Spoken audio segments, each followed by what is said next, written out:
There is a fifth dimension, beyond that which is known to man. It is a dimension as vast as space and as timeless as infinity. It is the middle ground between light and shadow, between science and superstition, and it lies between the pit of man's fears and the summit of his knowledge.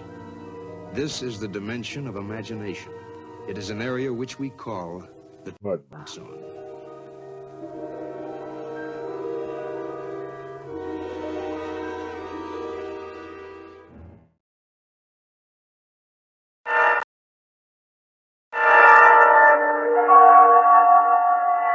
There is nothing wrong with your television set. Do not attempt to adjust the picture. We are controlling transmission. If we wish to make it louder, we will bring up the volume. If we wish to make it softer, we will tune it to a whisper. We will control the horizontal. We will control the vertical. We can roll the image, make it flutter. We can change the focus to a soft blur, or sharpen it to crystal clarity. For the next hour, sit quietly and we will control all that you see and hear. We repeat, there is nothing wrong with your television set. You are about to participate in a great adventure. You are about to experience the awe and mystery which reaches from the inner mind to 420.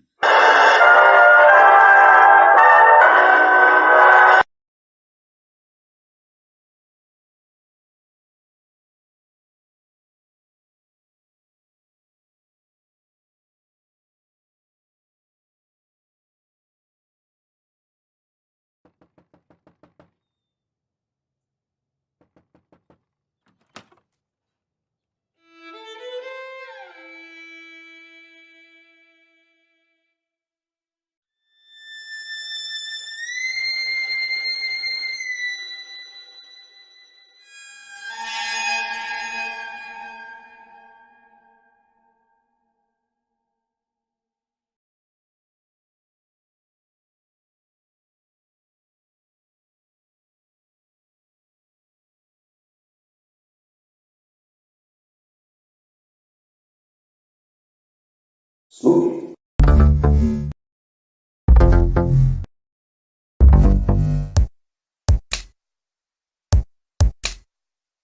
Wanna get high? Wanna get high? Wanna get high? Wanna get high? Was that a party or?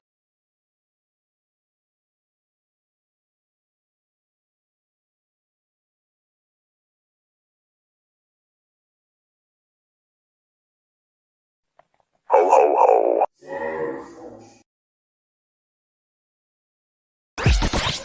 The world is flat.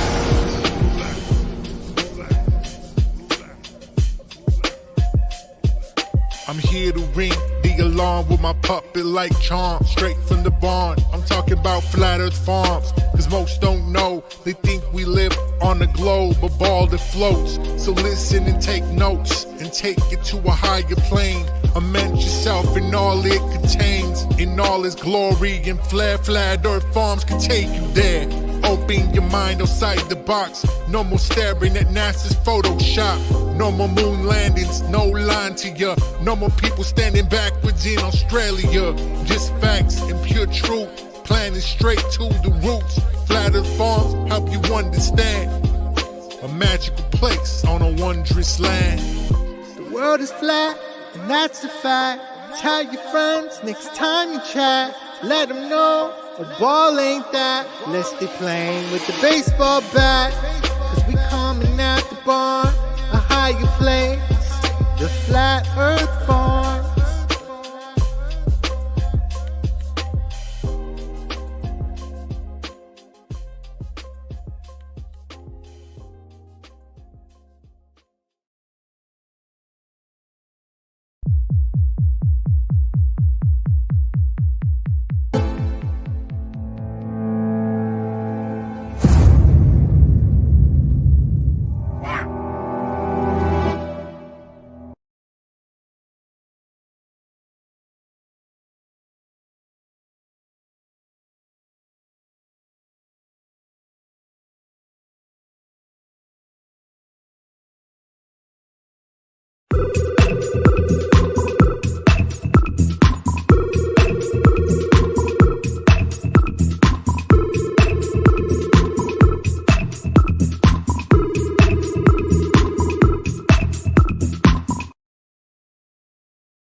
Starosta. Huh, Starosta. what's he doing? Come on. That's odd.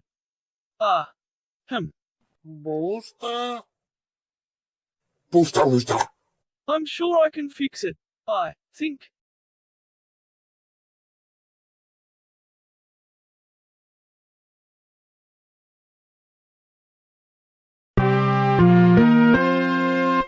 The world of science cares about you.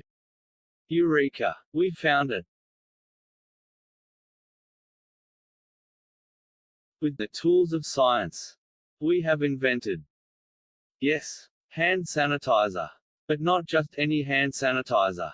This hand sanitizer was developed and approved by the Dark One himself.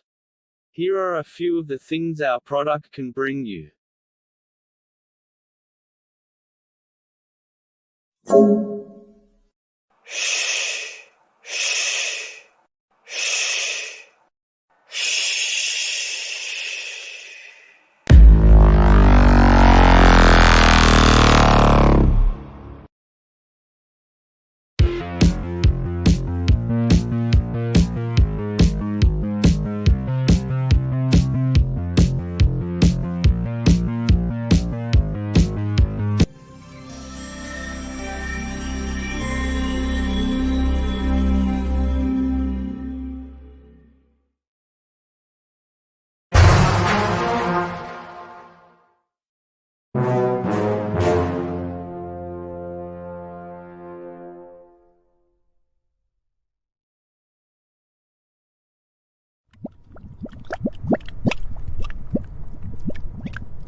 What are we gonna do tonight, Singe Man? The same thing we do every night, Boston Ray. Try to take over the world.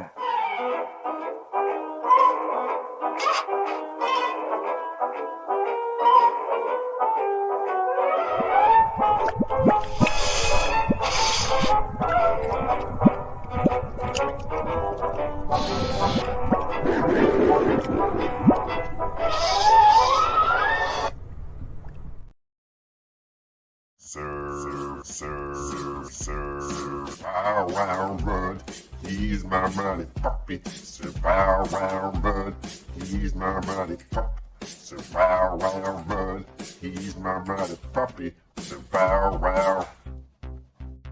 Mud.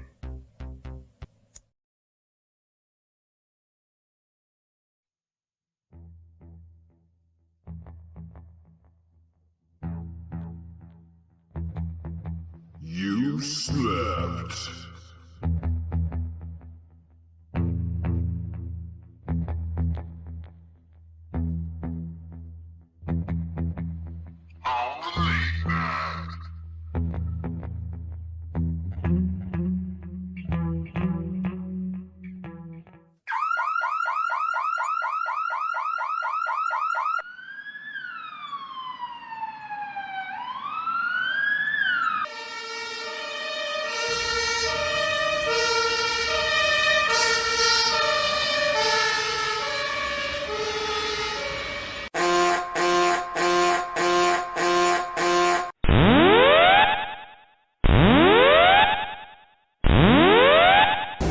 Warning, the self-destruct system has been activated. Option to override self-destruct expires in 10 minutes.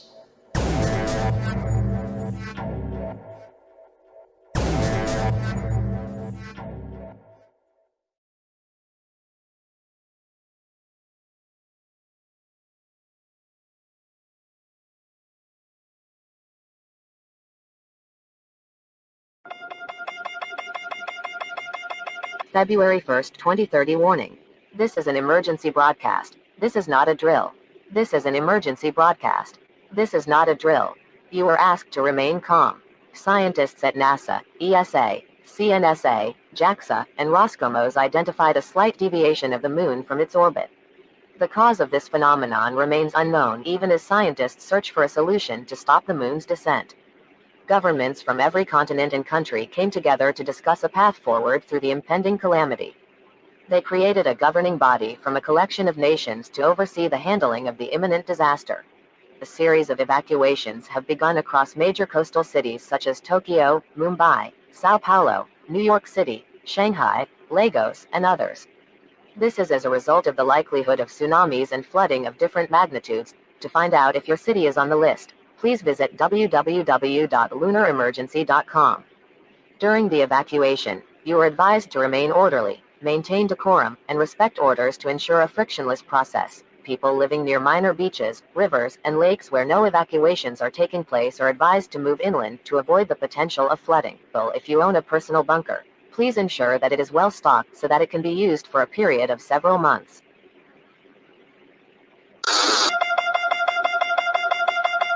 Warning: this is an emergency broadcast. This is not a drill. This is an emergency broadcast. This is not a drill. Update: several nuclear attempts to remedy the situation have failed. The moon continues on its path towards the Earth. You are advised to remain calm. Coastal cities are being overrun with water. To any persons left in the affected areas, move away from waterfronts such as beaches, rivers, and lakes.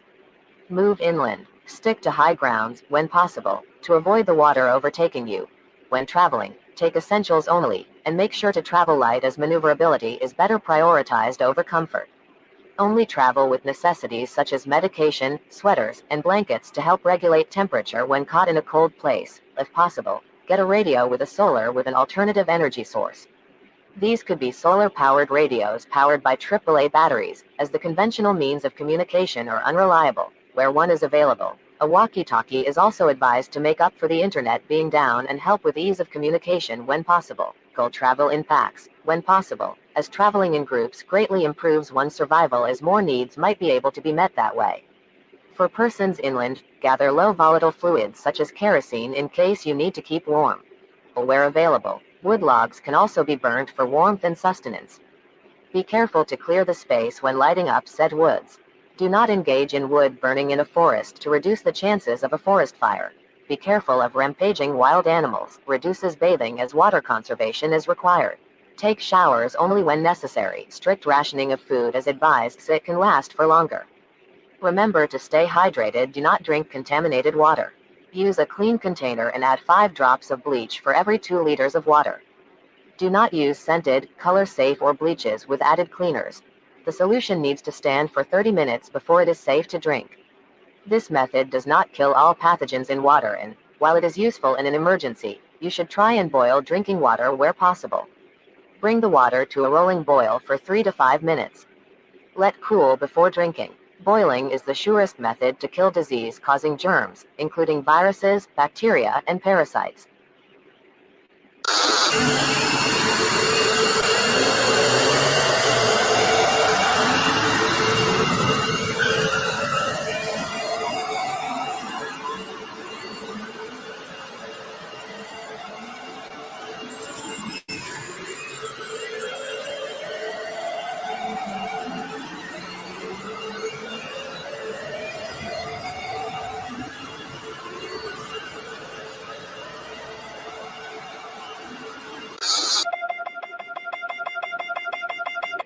March 3, 2030 warning. This is an emergency broadcast. This is not a drill. This is an emergency broadcast. This is not a drill. The global internet is down. Attempts to keep it up have failed. Estimates say the death toll is in the thousands as the full force of the winds and the tide hit most waterfront cities.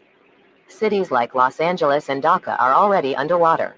Be ready to move inland or to higher ground. Wear appropriate clothing and sturdy shoes. Gather only essential items and take your emergency kit. Unplug appliances and electric equipment. Lock all your windows and doors. Check with your neighbors to see if they need assistance. Advise family members who are outside the area to not return home. The government's effort to blow the moon before it gets to the Earth's orbit has failed. restating its attempt to bring a solution to ensure the continued existence of the human race. Here are things to do. Breathe, remain calm. Town halls of major cities will soon publish a list of nearby municipal and commercial bunkers. This list will be printed and then distributed to people who arrive on site. Admission into the municipal bunkers will begin at 9 a.m. tomorrow. Remain orderly and calm when seeking admission into a bunker. Any unsightly display shall be met with resistance from on-site forces.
This is an emergency broadcast. The death toll has increased to millions, and the Earth has undergone and still undergoing drastic changes. This is an emergency broadcast. The death toll has increased to millions, and the Earth has undergone and still undergoing drastic changes. The bunkers have closed. Reopening them will be impossible due to the harsh conditions. Anyone trying to break into a bunker will be eliminated without notice. If you don't have access to a bunker, try finding a natural shelter. Keep an eye out for caves, hollows, or even dead logs that might fit your body. Scientists predict that the moon will splinter into many pieces, and the probability of some of these pieces falling to Earth is high. Staying indoors or in a shelter is recommended.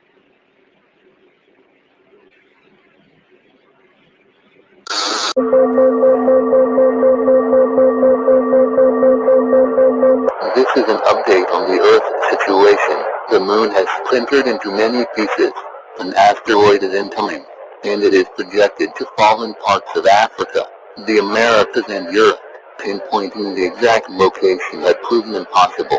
Everyone in this area is advised to go indoors, stay in the bunker, and brace for impact. Remain calm to avoid unnecessary loss of life. Earthquakes, volcanic eruptions, and flooding have rocked several regions of the Earth. There has been a tremendous loss of life, but the worst is almost over. To any survivor, stay put. Several broadcast messages will keep you updated with current happenings and how to survive. We will come back strong.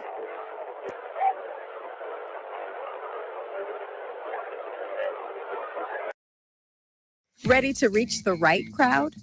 Get influencer marketing right on Fiverr.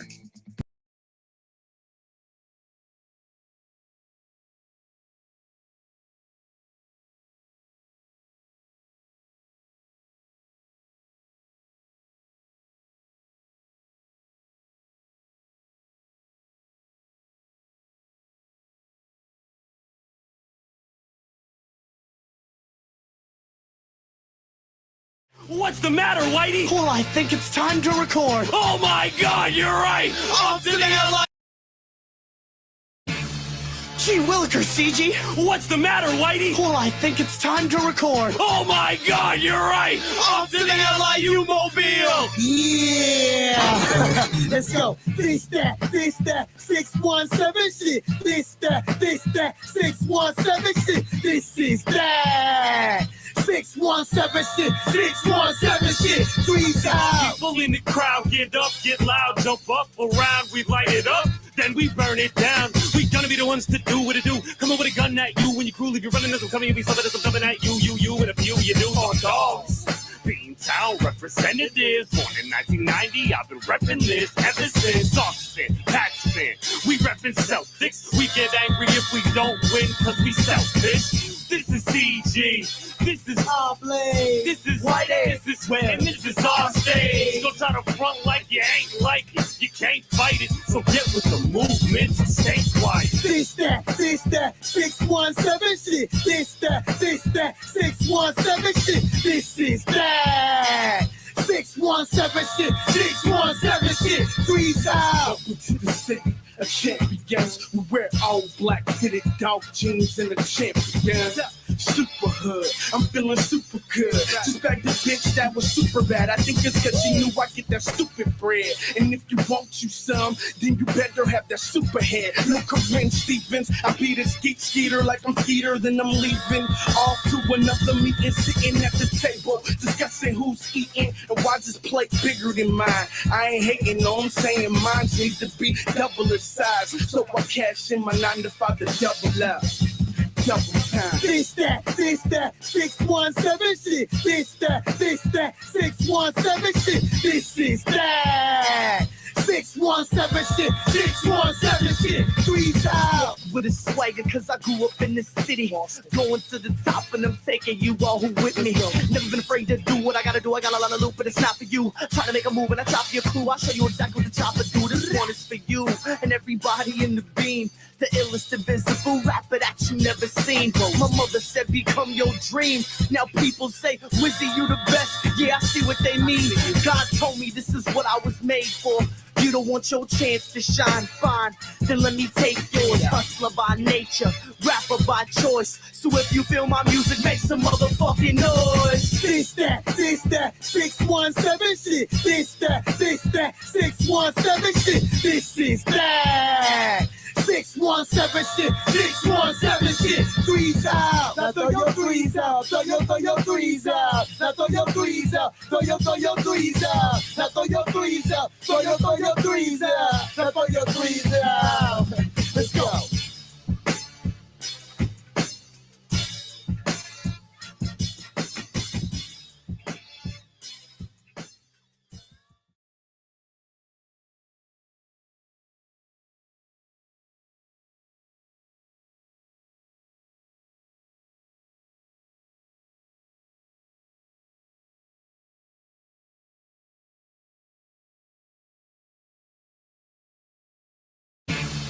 Gee Willikers.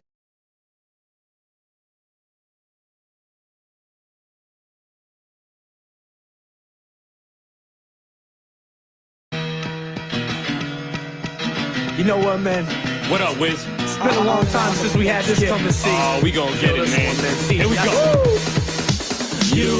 You don't know about us and how we get down. Cause we here, so beware. Cause we ain't fucking around. You don't know about us and how we get down. Cause we here, so beware. Cause we ain't fucking around. Patriots, Bruins, Red Sox, Celtics, city of the champs. I'm sorry we can't help it. You never find a city more ruthless than us. People get shot in front of churches, on the train, on the bus. But whistle, I'm a must. You're a pimple, I will pop you. Crew is a salad of herbs, I will toss you. If you trying to catch the beef, I will moss you. I wake up every day and thank God I am not you. Scream that you ain't ram, but you quick to get your man popped. To leave his body sloppy and copy next to the Hancock. And this is Hyde Park, hustling is fine art. If you know what's good for you, leave before the sky's dark. Yes, sir, we are LIU. We leave the whole crew MIA. From the pan to the berry, I get love every day. People used to ignore me, now they pay me just to hear what I say. Wiz. You don't know about us and how we get down. Cause we here, so beware. Cause we ain't fucking around. You don't know about us and how we get down. Cause we here, so beware. cause we ain't fucking around. First question I must ask on my thesis is, can somebody show me where a better MC is? No, I doubt it, about it, I'm proud to shout it loud and clear. The tip is here, I get cheers all around. It's the greatest feeling that you could have. Better than McLovin fucking on super bad. I leave you dudes too mad with awful vibes. Come make me a chicken sandwich with some waffle fries and a Dr. Pepper. I'm really not despicable, just alone with trees, so my thoughts are unforgivable. I'm a Red Hot Chili Peppers bully on the playground. Wanna beat it short, take it, I'll give it away now. Give it away, give it away, give it away now. I'm killing you bugs rapping, my job is to raid now. Stopping this guy cold state of the music, being a rapper is so easy that a caveman could do it. Motherfucker, you don't know about us and how we get down. Cause we here, so beware. Cause we ain't fucking around. You don't know about us and how we get down. Cause we here, so beware. Cause we ain't fucking around. Used to get hated on, but now people love me. The fans telling me that there's no one above me. Bitches try to hug me and the dudes try to dap me up. I got a 40 cal for them dudes trying to clap me up. Fuck a family, I kill you right in front of them. The hammer have your vertebrae looking like a jungle gym. Who's hotter than me? No other. You bitch like bread, so I spread it like butter. No brothers, but a handful of riders. Think you on fire, let the burn ignite you. You don't want me to fight, I'll leave your face in the dirt. Now you talking to town people saying you murk. Now your mom praying in the church, trying to talk to you there. Fuck a phone call, we can settle it here. I leave the lead in your ear. You ain't hearing the sound, you still don't get how we get down. You don't know about us and how we get down. Cause we here, so beware. Cause we ain't fucking around. You don't know about us and how we get down. Cause we here, so beware. Cause we ain't fucking around.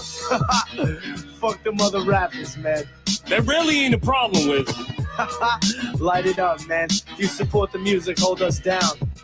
LIU. See you later, hater. CG. Woo! Young Wiz. Peace. And we out. And we out. And we out.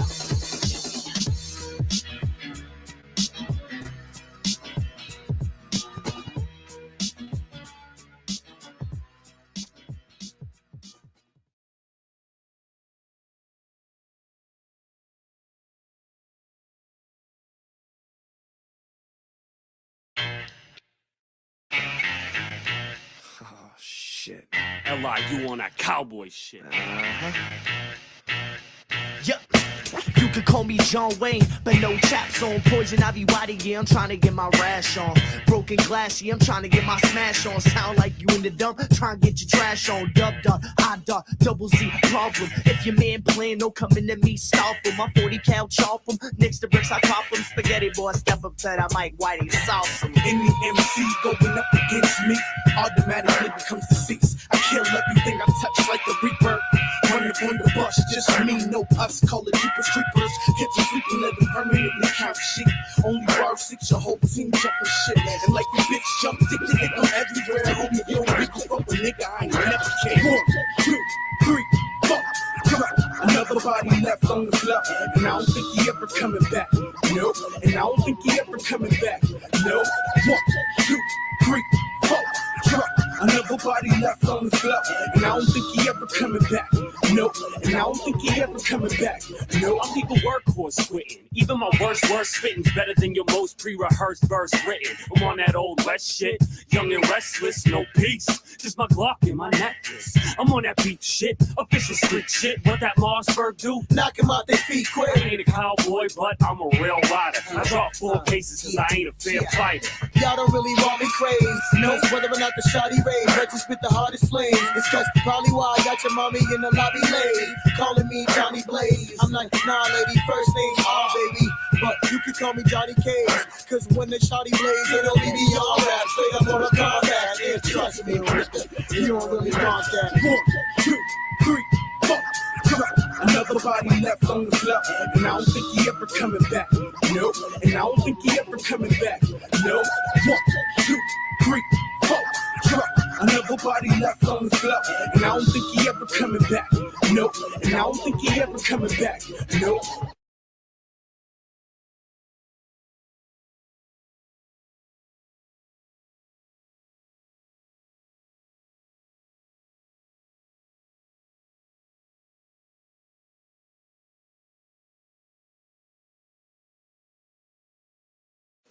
Yeah, you know you loving this. Green and white, green and white, green and white, green and white. Yeah, you know you loving this. Green and white, green and white, green and white, green and white. Yeah, you know you loving this. Making threes like Ray, I never miss. Yeah, Boston rise with me. Now everybody throw their stripes to the sky with me. And when I'm at the Garden, you know I'm rocking green and white, green and white, green and white, green and white. Celtic colors run deep, and we ain't stopping. Green and white, green and white, green and white, green and white. Pierce jersey got the kid looking mighty green. 17 banners and counting, the mighty bean. I'm looking clean as I put the pedal to the metal. Got $1 million out of rapping, I won't settle, I need several. I gotta let them know this is what I does. Got the city on my leg, you know where I'm from. Dorchester, Hyde Park, Mattapan, Roxbury to Rosendale, let's get it in. We coming out hard, you should take a listen. Girls wanting sex, cause I gotta be up on my fitted. We at the top of the hub, boy, expensive shit. No Empire State, Prudential, bitch. Yeah, you know you loving this. Making threes like Ray, I never miss. Yeah, Boston rise with me. Now everybody throw their stripes to the sky with me. And when I'm at the Garden, you know I'm rocking green and white, green and white, green and white, green and white. Celtic colors run deep, and we ain't stopping. Green and white, green and white, green and white, green and white. Don't matter where we go, where we come from, will never leave us. It's about the music, I just do it, but I rock Adidas. See me leaning with the top back, hit up a Yankees game with my socks hat. Win or lose, the spirit never dies. Been through it all and I ain't never lost the pride. 2010, we walk around like who's cursed? City of the champs, I'm sorry, the truth hurts. Yeah, you know you loving this. Making threes like Ray, I never miss. Yeah, Boston rise with me. Now everybody throw their stripes to the sky with me. And when I'm at the Garden, you know I'm rocking green and white, green and white, green and white, green and white. Celtic colors run deep, and we ain't stopping. Green and white, green and white, green and white, green and white. Leprechaun with the tilted cap. All green Chevy seat tilted back. We stuck up banks, have to tell her fill up the sack. This is my city, put it back on the map. Matter of fact, this is for the whole motherfucking state. So I'ma go hard in the motherfucking paint. If you rep your city and you standing in the crowd, put your threes to the clouds. Say it real loud, Boston. Yeah, you know what it is. You know I love my city, man. Yeah, you know what it is. Skiz, country, Big G, Sam. And when I'm at the Garden, I see y'all rocking green and white, green and white, green and white, green and white. CG, the colors run deep. I love my whole team. Green and white, green and white, green and white. Yeah, you know you loving this. Making threes like Ray, I never miss. Yeah, Boston rise with me. Now everybody throw their stripes to the sky with me. And when I'm at the Garden, you know I'm rocking green and white, green and white, green and white, green and white. Celtic colors run deep, and we ain't stopping. Green and white, green and white, green and white, green and white.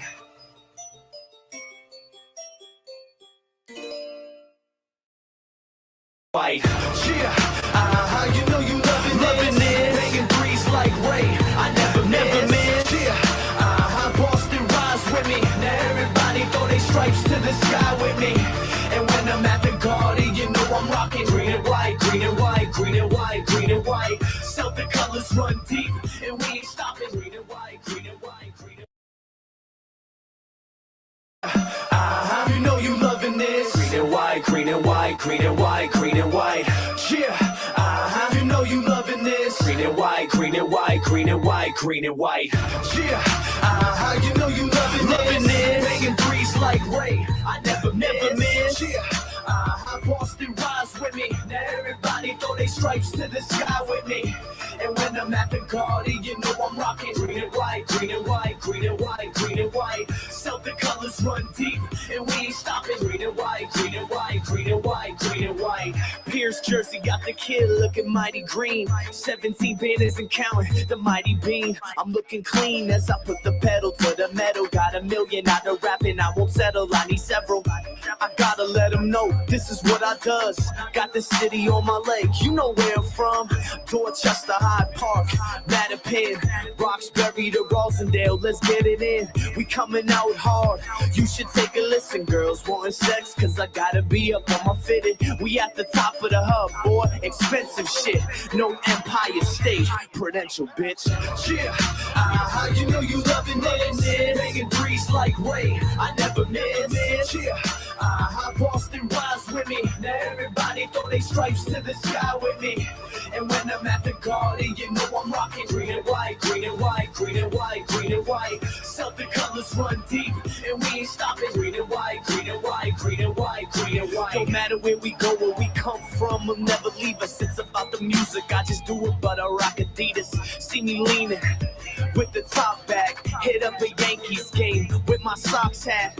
Win or lose, the spirit never dies. Been through it all and I ain't never lost the pride. 2010, we walk around like who's cursed? City of the champs, I'm sorry, the truth hurts. Yeah, you know you loving this. Making threes like Ray, I never miss. Yeah, Boston rise with me. Now everybody throw they stripes to the sky with me. And when I'm at the garden, you know I'm rocking green and white, green and white, green and white, green and white. Celtic colors run deep, and we ain't stopping. Green and white, green and white, green and white, green and white. Leprechaun with the tilted cap. All green Chevy seat tilted back. We stuck up banks, have to tell her fill up the sack. This is my city, put it back on the map. Matter of fact, this is for the whole motherfucking state. So I'ma go hard in the motherfucking paint. If you rep your city and you standing in the crowd, put your threes to the clouds. Say it real loud, Boston. Yeah, you know what it is. You know I love my city, man. Yeah, you know what it is. Skiz, country, Big G, Sam. And when I'm at the garden, I see y'all. Rocking green and white, green and white, green and white, green and white. CG, the colors run deep. I love my whole team. Green and white, green and white, green and white. Yeah, you know you loving this. Making threes like Ray, I never miss. Yeah, I'm about to wipe a step. I'm back on that. Go away. Punch it out. and when I'm at the garden, you know I'm rocking green and white, green and white, green and white, green and white. Celtic colors run deep, and we ain't stopping. Green and white, green and white, green and white, green and white. Still on whoop some ass.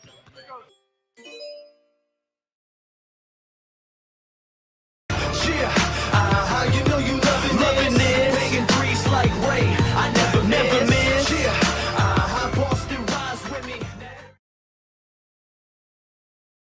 When the days are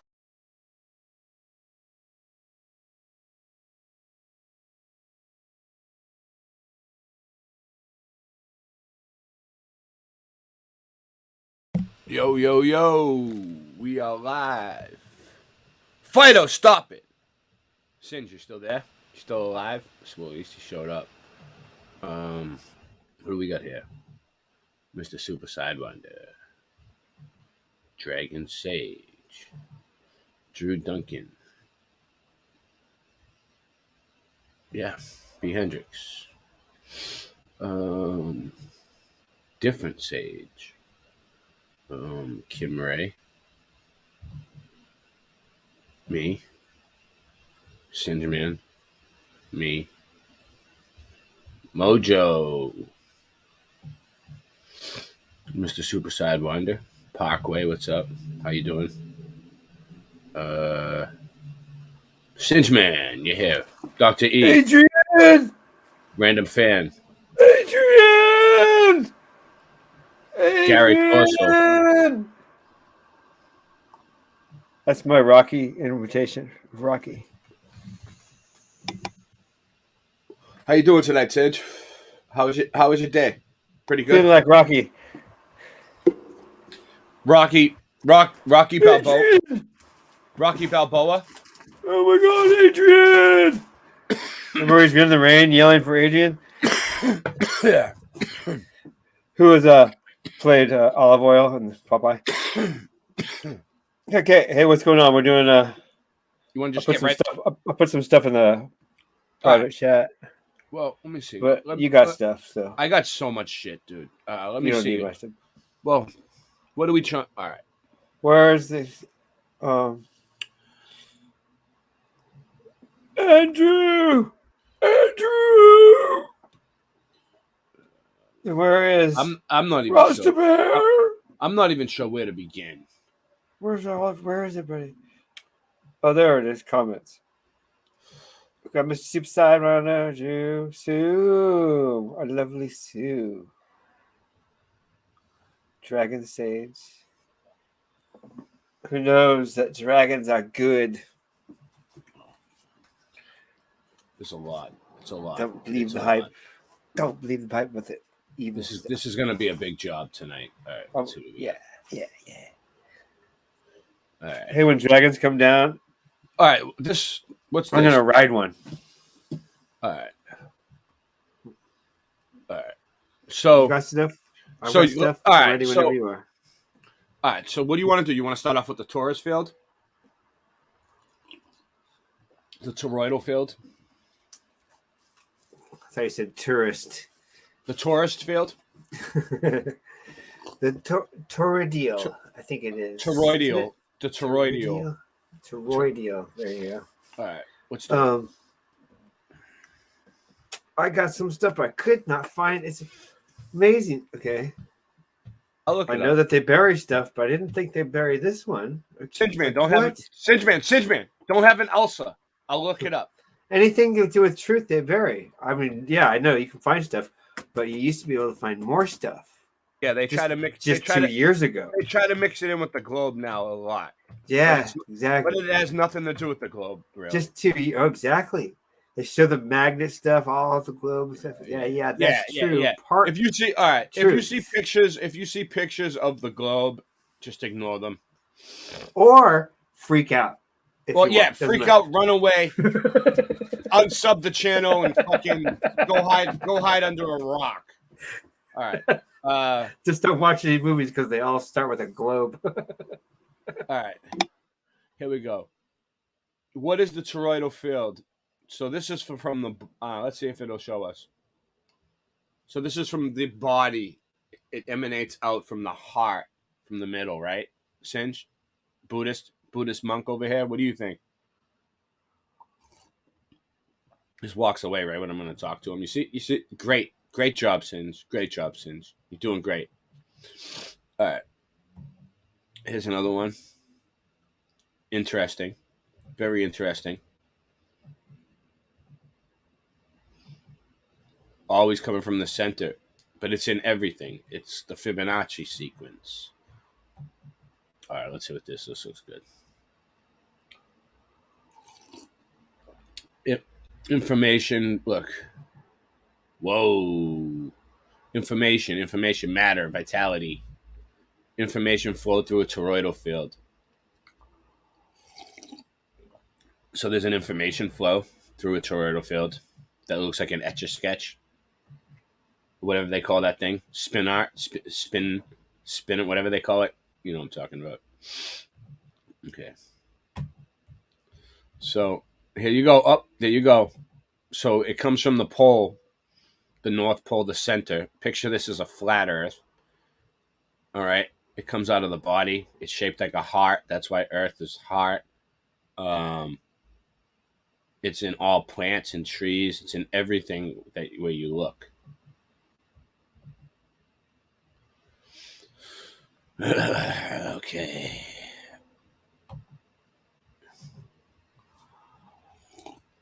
If you want to see the math on it, go ahead. There's the math. Right, you can try to figure that out on your own.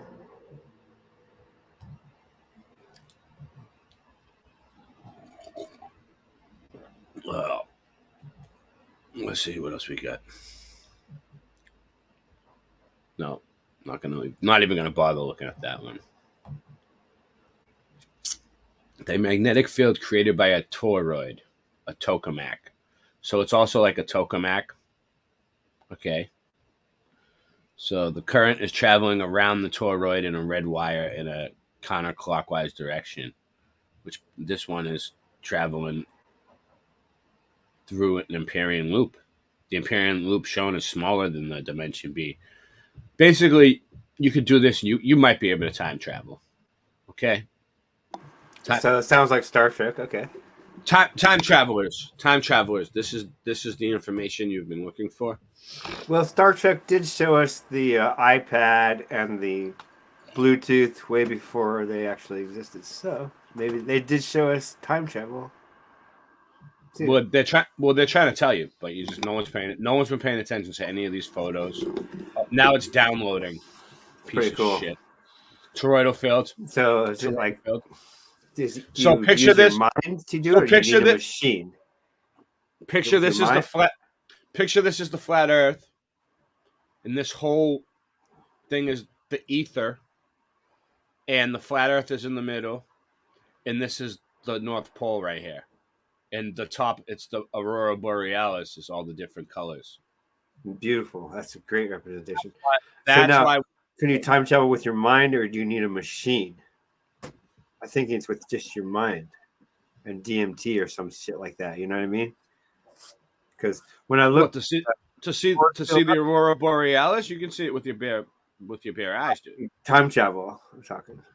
All right, this was sent in by Singeman's Buddhist monk grandmother, and she said that he's gonna explain all the writing and everything to you right now. Yes. So therefore, this is where the energy chi comes from your body, and actually we are the living embodiment of the energy, and the symbolism. Wait up, Singeman. Make your fucking great grandmother Hindu Singe fucking proud, all right? You know what? It's great because my power is dying, so I have to change audio. Oh, sorry for interrupting you. All right, go ahead, explain this. No, my power is dying. I don't give a shit. Figure it out. That's your problem. What the fuck? Now I don't have to talk. What can I do to fix your power problem? See, now I don't have to do anything, right? No, finish what you were saying. I just wanted to say, make your great grandmother, the Hindu, Buddhist woman, princess, lady, proud. So I would plug this. Hold on a sec. That's an official problem. We gotta call it up.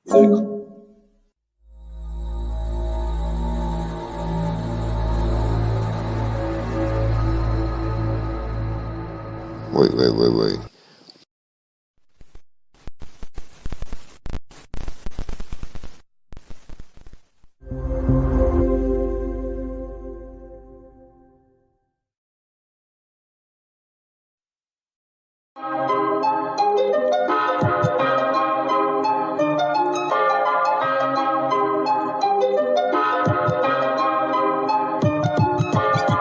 Earth is flat, what you gonna do about it? The earth is flat, what you gonna do about it? The earth is flat, now what you gonna do about it? The earth is flat, now tell me what you think you're gonna do about it.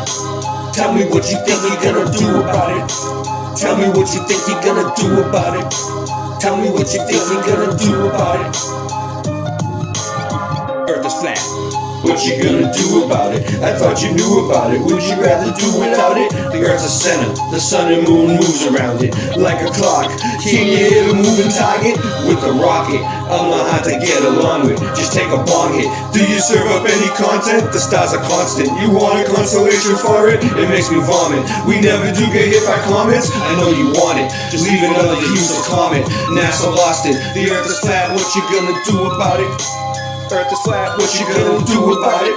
The earth is flat, what you do about it? The earth is flat, what you gonna do about it? The earth is flat, what you gonna do about it? The earth is flat, what you gonna do about it? The earth is flat, now tell me what you think you're gonna do about it.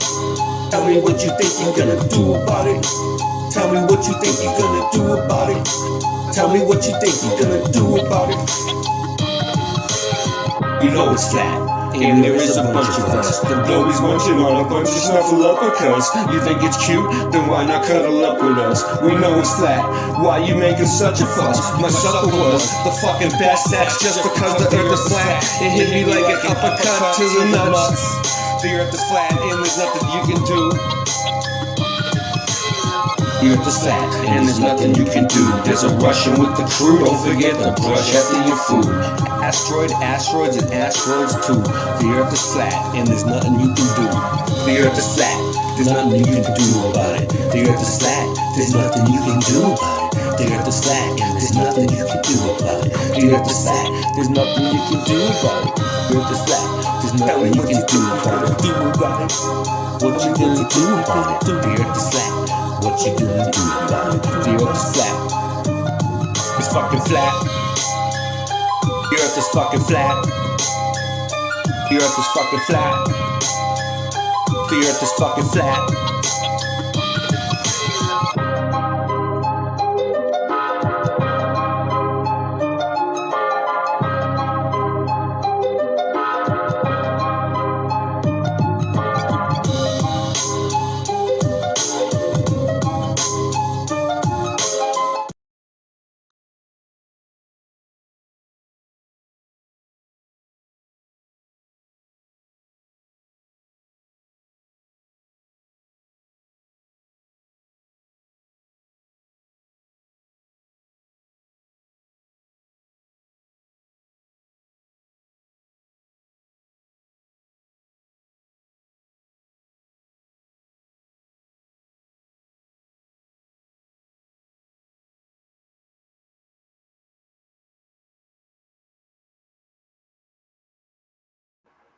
Okay, how's that? Boom.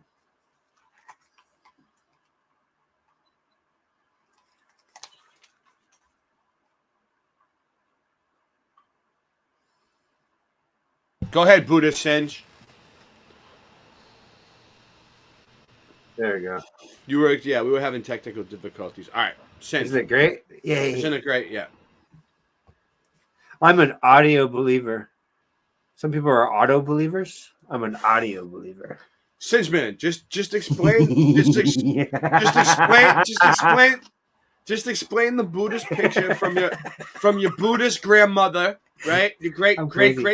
Was it your grandmother or was it your great? I was explaining it. Yeah, go ahead. Okay, because it goes like, I already said that's the energy chakra. We make up the energy. We are the energy, and the symbol. There's a lot of symbols. There's a lot of different ones. Right. Oh, that's true. It's another thing I've noticed. So there's the energy symbol, which is the yin, like yin and yang. Yeah. And then there's the oh dang it, I just forget the name. You know who's really good at remembering this stuff? It's Rasta Bear. He's so good at this stuff. I sent. He might show up. He might show up. Let me see if I got this one. Oh no, he's out. Rasta Bear's at the Fish concert tonight. Oh. Yeah. You little whippersnappers have bands called Fish now. Yeah, that's from my era. Okay, so I can't remember the name of it. I'm looking for the name of the Energy symbol. Hold Yen in Jen Green.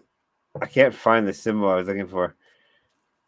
I have it everywhere, and I used to know it like last week. Oh wait, maybe this will tell me if I remember the right. It is.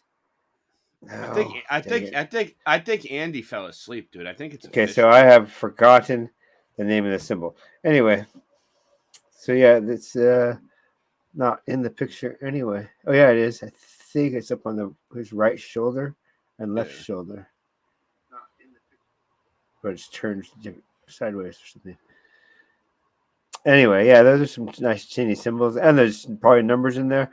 Hey, you should probably play that Tesla one I put on. The first, just private chat. That first one, it looked pretty interesting. If we don't like it, we'll take it off. You think it's good to introduce this topic? You think it's the first video to play? I think I could learn from it. I'm trying to figure out which one to start out with because there's so much. I think which way to go. I mean, sacred numbers keep popping up, and Tesla. Tesla said, study these numbers if you want to know the blah blah blah. It's 3, 6. It's 3, 6, and 9. Right? Yes. I already know about that. So, All right, and it has to do with the toroidal field and all that. I've been running across angel numbers. I just discovered. I was like, wait, what's 1387? Keeps popping up. Oh, an angel number. All right, I'll give you the chance to see if it has to do with anything we're talking about. Yeah, right. Take it off immediately, and then take my wrench away. We often hear or read articles that tell us that string theory, and M theorists in particular, is a branch of string theory, believe that our entire physical universe is a holographic projection.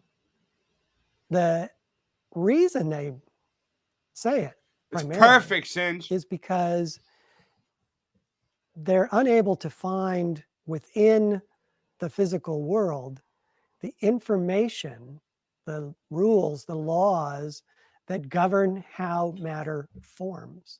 And they Okay, so what I'm trying to say is I'm posing the question tonight with all this information that we're going to show you. And we're going to ask the question at the end of the show. Could this realm, the sun, the moon, the stars, the sky, be put in like a clock, be a projection, just like a projector coming from the center, which is the North Pole, which is the Taurus field? And so, of course, our minds would have to be connected somehow. Because we are seeing it when our eyes work weirdly. We already know this. Just move back a little bit and hit play. Yeah, when he did it. All right. I'm not saying it. I'm just asking the question. Don't shoot me. Shoot me if you want, but just don't. come to the conclusion that that information must lie beyond the Fido, universe. stop. And so they posit that the hologram, the holographic information from which is projected, our holographic projection we call the universe, is residing in this other realm, in a two-dimensional realm of pure energy. What they don't say, and what the saints and sages of all religions add to that. What did you make a painting of, Dragon Sage? You made a painting of the field? What? Is that hologram is heaven. What many saints and sages and many near-death experiencers tell us is that in transcendent states of awareness or in these near-death experiences, they actually enter these realms that are pure, luminous, clear, bright prints, is the way one near-death experiencer described the heavens, in contrast to the imperfect, darker print that is the manifestation of the physical universe. And that they have seen the template, they have seen the information, they have seen the organized forms that are then projected into being in our physical universe. So heaven, as a real location that has real beings in it, because they live in it and populate it just as we do while we're on the earth. If it's not being projected, is the energy that lights up the sky somehow coming from the center? Actually provides that form, provides that information, provides that intelligence that creates the entire physical universe. All right, so that's whatever. Take what you can and leave it. That's what it is. What it is. No, that was awesome. Everything you said, I take it. Everything. All right.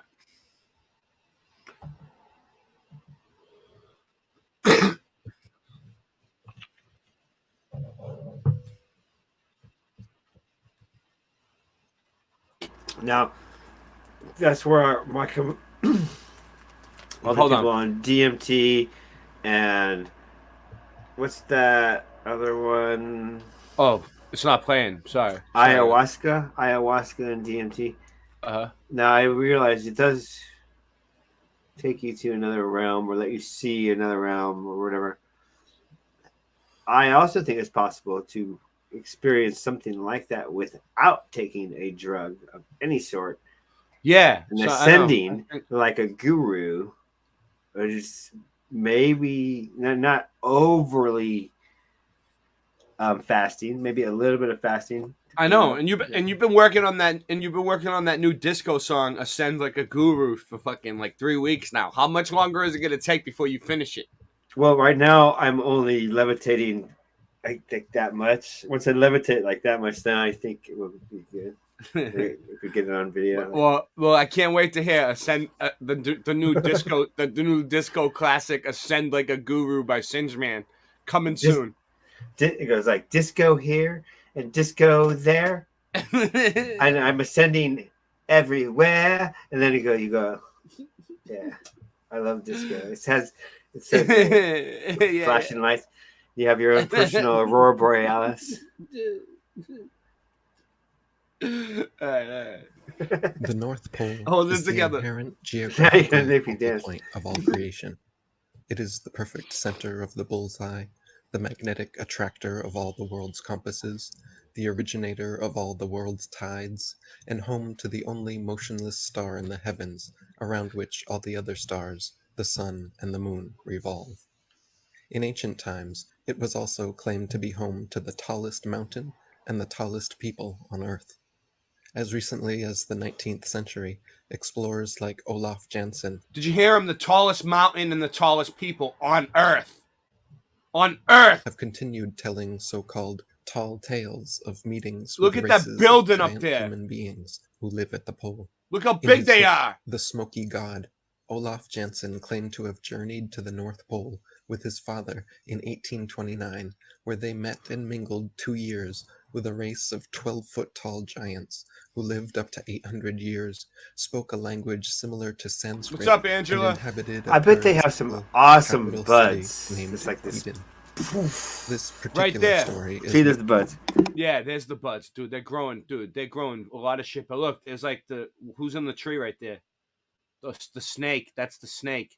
They eat the apple. Aha! So the snake is bad. The snake represents Satan, right? most likely a piece of fiction, Maybe. but echoes a long-standing tradition of similar snake was claims telling him the that truth. the North Pole is or was once home to a paradisical Edenic abode. No, what happened? You want to know what happened was before when Adam and Eve, the first two people were ever created, they were innocent. They didn't think about wearing clothes or having sex or anything dirty like that. They didn't see the world that way. Everything was just a utopia. And when this motherfucker came in and said, "Eat the apple from the tree of what? Truth, was it, or something?" I forget which tree it was, but it was basically, I think it was like the tree of truth, right? Was it? I don't know. It's basically like throwing. Either way, whatever tree it was, they weren't supposed to eat it. That was the forbidden fruit. It wasn't even an apple. It used to be an apple. Now the apple is gone. This is the story. Mandela effect. The apple's no longer in the Bible. Now it's fruit. So either way, it shows them eating what looks like an apple here, and that's kind of like residue for me. But it could be any. So that's fruit. just one story that we heard but and then was after forced that, down our throat. Then after that's the that, story that was forced on us. Well, after that, supposedly they were told that like they could see, and they were like, "Oh my God, what's going on? We're naked," and like they started like throwing clothes on, and it's like that's why the world is the way it is now. What do you Everybody think knows that story because that's. All right, what's your story? I don't have one. I'm just saying. Do you have an? No, I'm saying you don't have an alternative story. No, the same story, but a different angle of like the snake was just telling them what's up. Yeah, trying to show them the truth, right? And maybe he shouldn't have been. I'm not saying that. Yeah. And maybe it wasn't a snake. You know, maybe it was because all the animals talk supposedly too. They still do. I talk to my dogs. He looks at me, and he looks at the door, and I'm like, "No, you can't go outside. JR will be right back in." And he looks at me and Fucking Dr. Someone Spider. says I the talked to pick is to ants. throw people off the trail. It was the act of sex should bear twins, one of Satan, one Adam. I don't know. I'm just I saying don't- maybe there's another story. We're not getting too biblical tonight, but Inhabited by races of I know. gigantic I don't know. and or I know that I don't miniature know. human beings. In We'll get a little Haman's biblical. We'll get a little 1659 bit. book Cosmography, he states that on the north of Lapia and Biarmia, near the pole, lives a race of pygmies, the tallest of which are not above 4 feet high.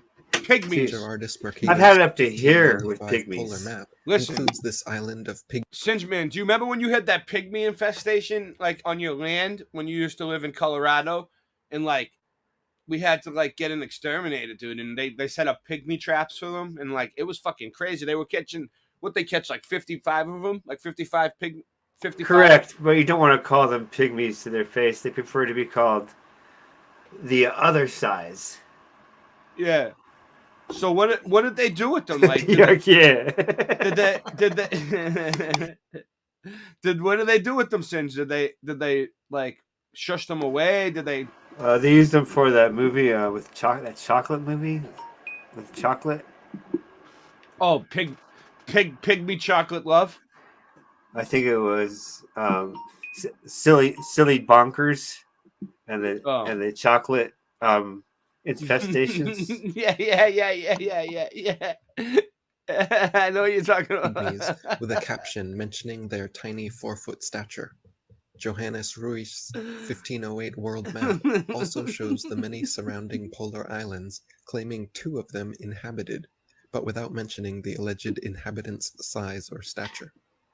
In the book Gesta Hemmerbergensis Ecclesiae Pontificum, Archbishop Adalbert's team of Frisian explorers told of encountering giant human beings living in caves and underground hollows during their 1035 polar expedition. In ancient Greek and Roman texts, yeah, from totally would hang out with them. That'd be awesome. And Homer to Virgil and Cicero, it was universally claimed that the North Pole was home to a race of giants called the Hyperboreans. Hold on one second. Hold on, we gotta call it out while we see it. We gotta do it while we can. Where is it? Yeah, I would hang out with them and travel the lands very quickly. And tell them whatever skill I have, I would give them that they don't have. I don't know. It must be something small people can do for them.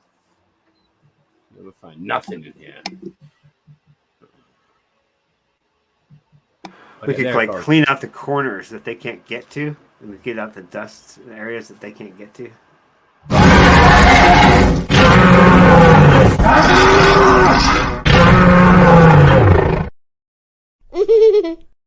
You're funny.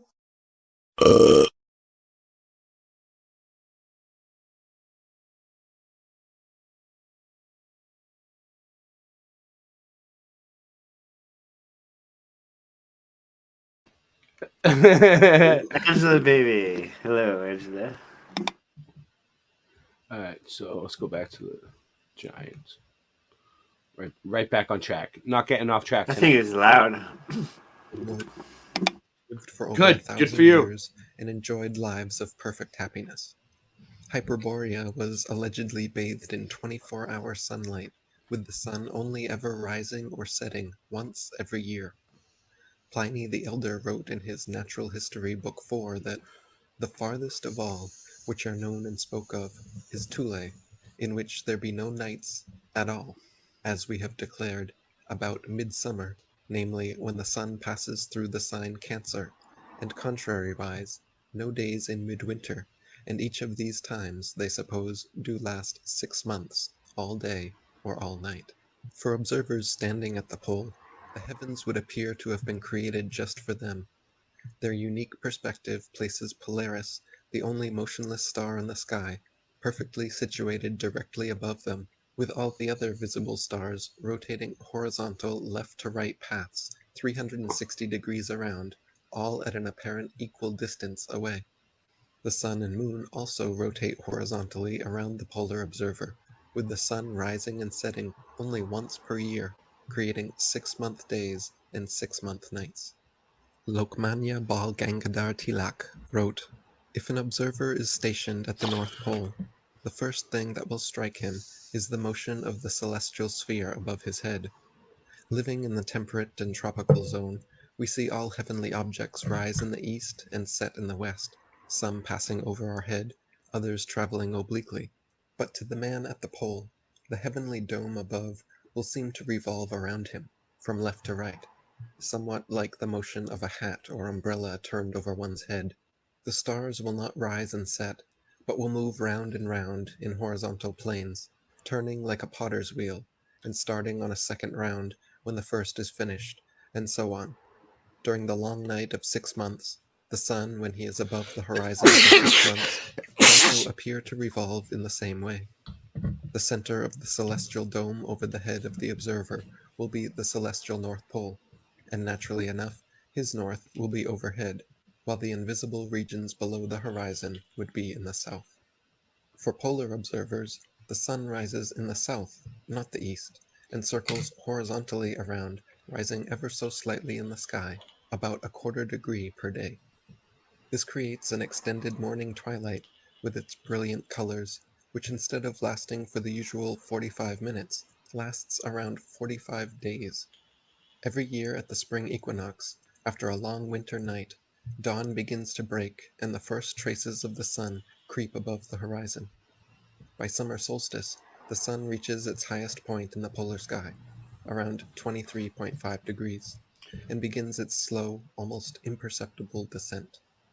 At the autumnal equinox, the last traces of the sun disappear beyond the horizon, and an extended evening twilight persists for a month and a half, after which the polar observer will not see sunlight again until spring. Thanks to abundant starlight, regular aurora borealis activity, and 2 weeks of moonlight per month, the long polar nights are not pitch black, but actually quite well lit and beautiful. Lokmanya Bal Gangadhar Tilak wrote, "We have stated that to an observer at the North Pole, there will be a night of 6 months, and one is likely to infer therefrom that there will be total darkness at the pole for 1/2 the portion of the year. Indeed, one is likely to contemplate with horror the perils and difficulties of a long night of 6 months, during which not only the light, but the warmth of the sun has to be artificially supplied. As a matter of fact, such a supposition is found to be erroneous.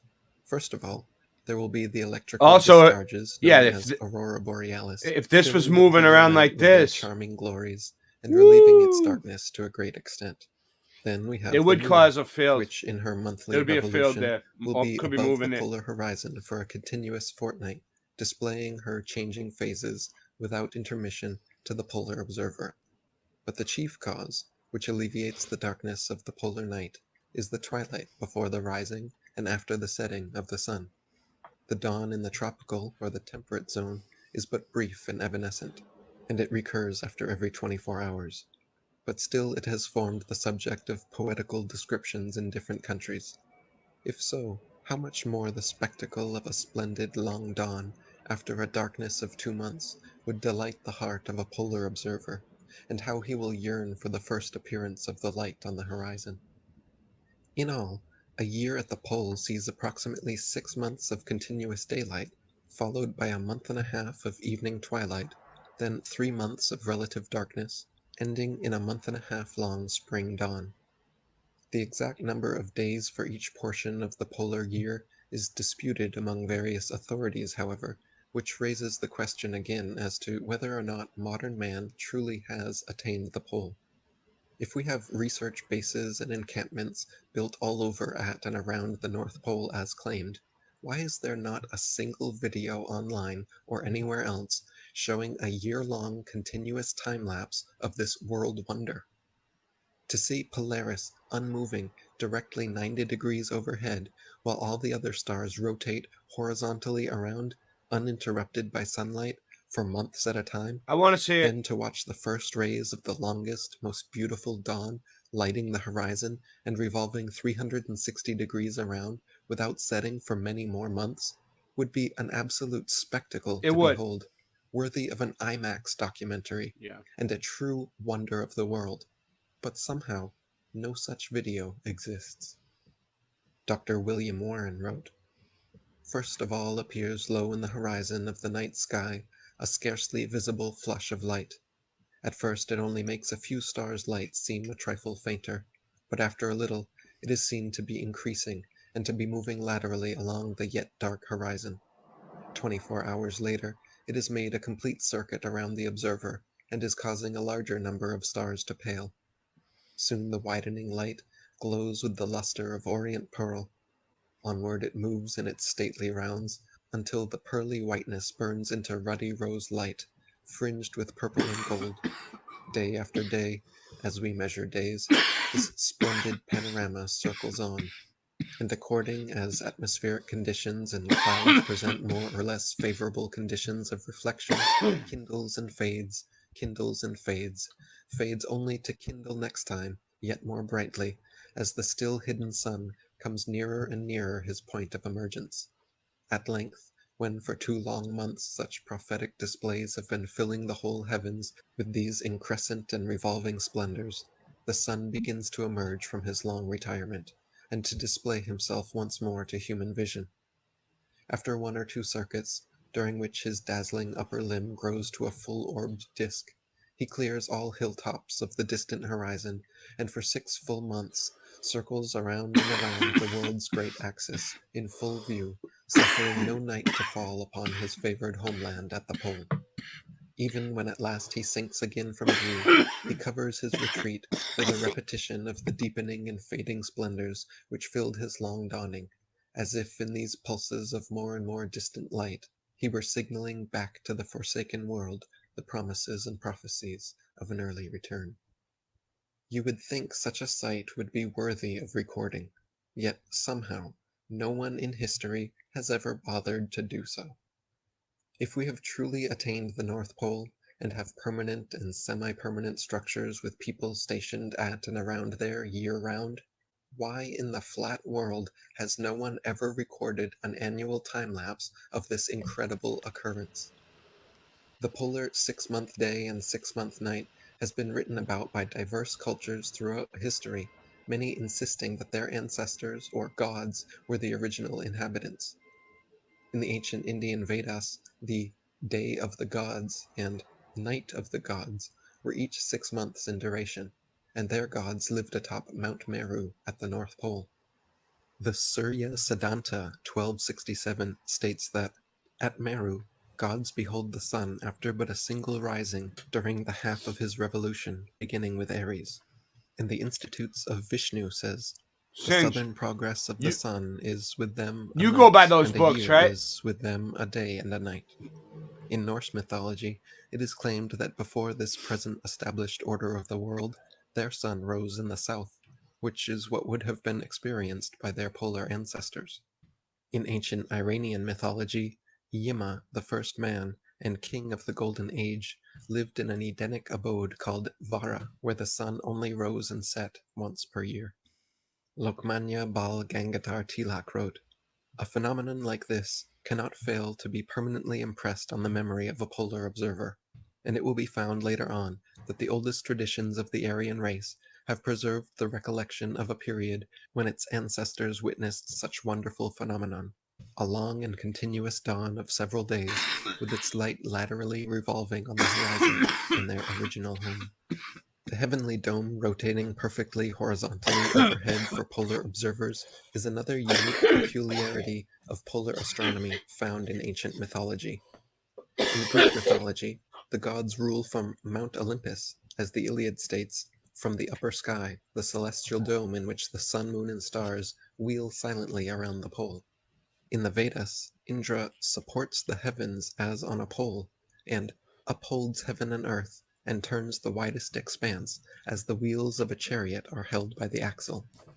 An imaginary line from the North Pole to Polaris would appear perfectly vertical, and like a handle supporting the twirling umbrella of the heavens, or an axis supporting the I wheel almost of a killed a chariot. baby rat today. Lokmanya Bal Gangadhar Tilak wrote, "If we combine Got the away, two though. statements, It got that away. the heavens are supported as on a pole, and that they move like a wheel, we may safely infer that the motion referred to is such a motion of the celestial hemisphere Tried to hit it as with a can rock. be witnessed only by an observer at the North Pole."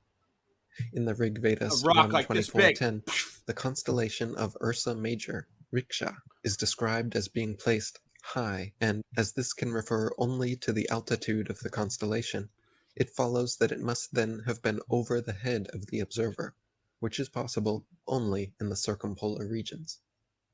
In the Mahabharata, during Arjuna's visit to Mount Meru, chapters 163 and 164 of the Vena Parvan state that No, I'm just Meru, messing with the you, sun Angela. and the moon go round from left to right every day, and so do all the stars. The day and the night are together equal to a year to the residents of that place. The ancient laws of Manu, 167, state, "A human year is a day and a night of the gods.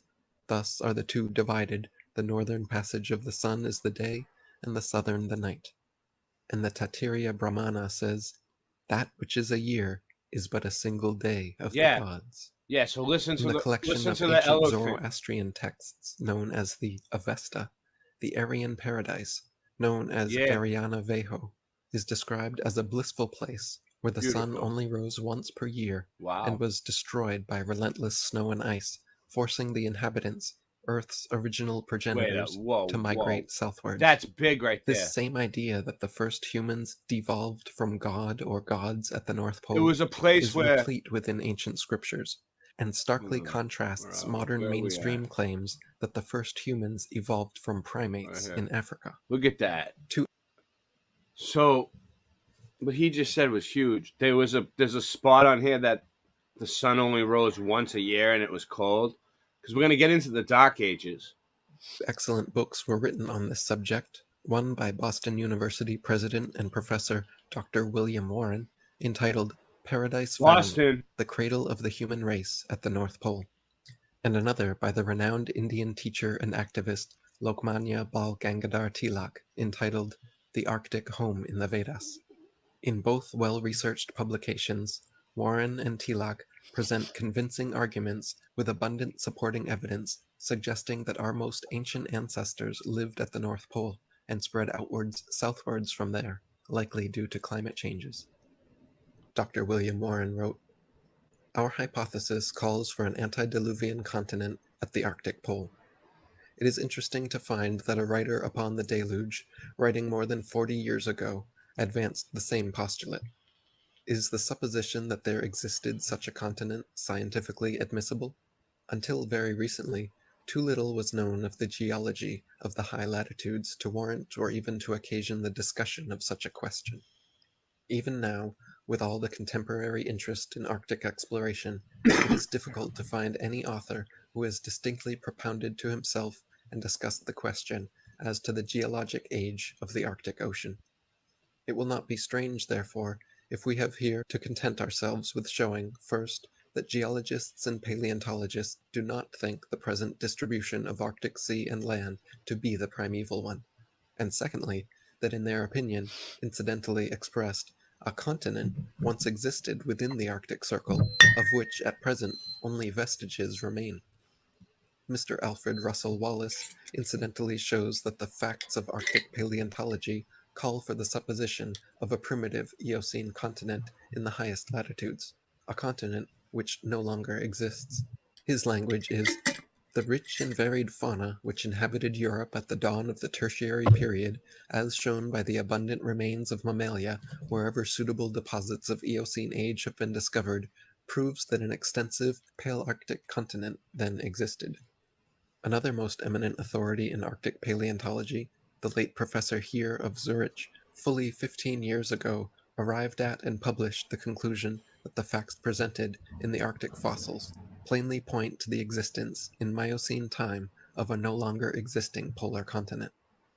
On another and more lithological line of evidence, Baron Nordenskjold, the eminent Arctic explorer, has arrived at the same conclusion.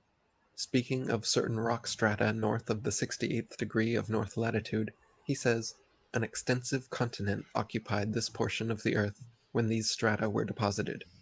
Elsewhere he speaks of this ancient polar continent as something already accepted and universally understood among scientific men.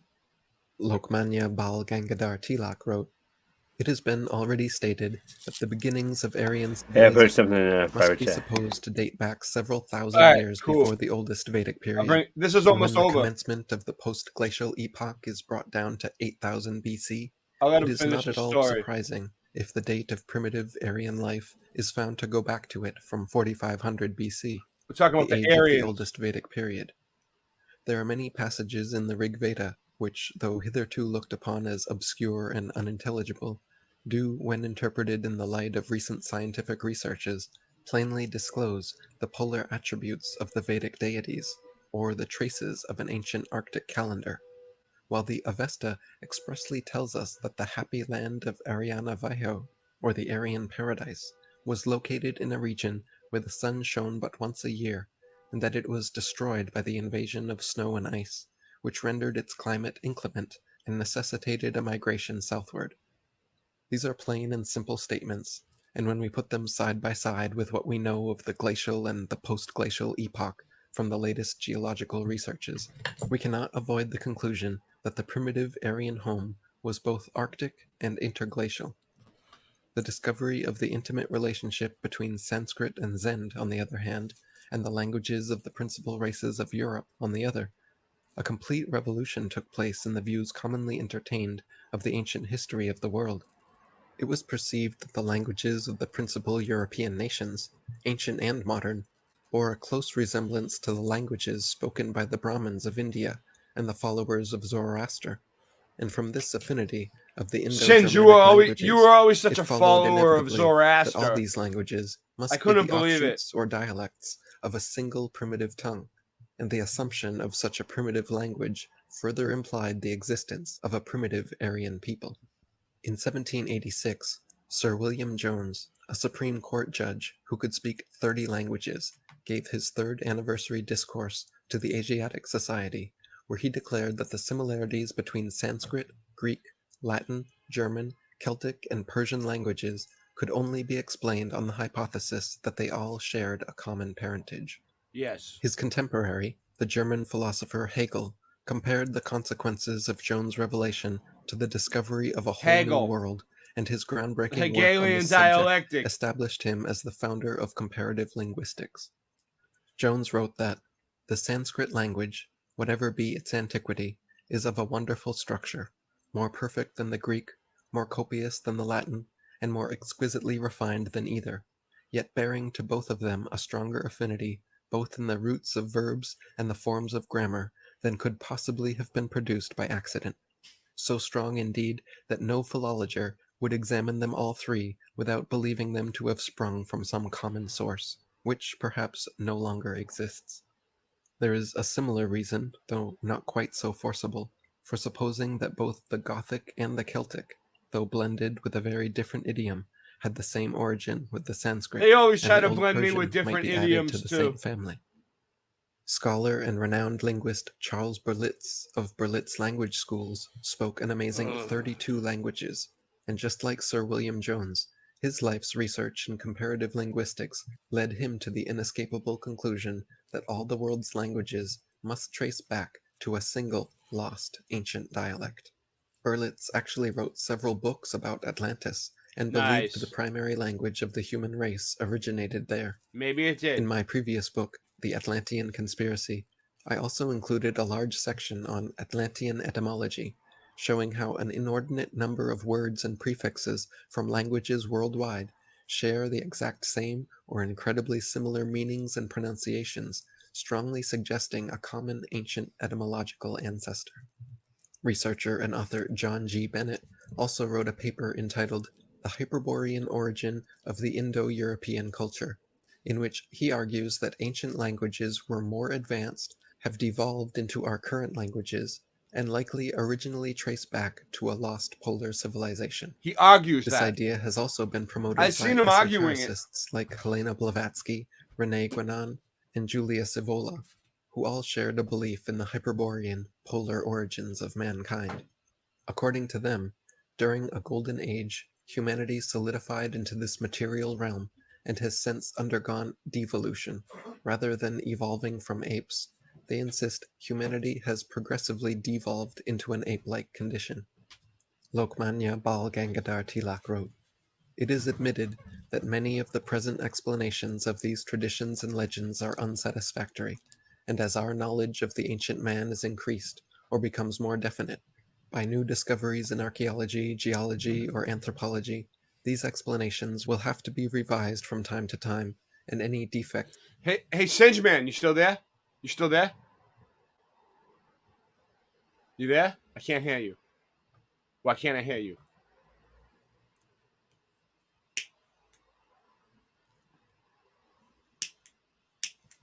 All right, whatever.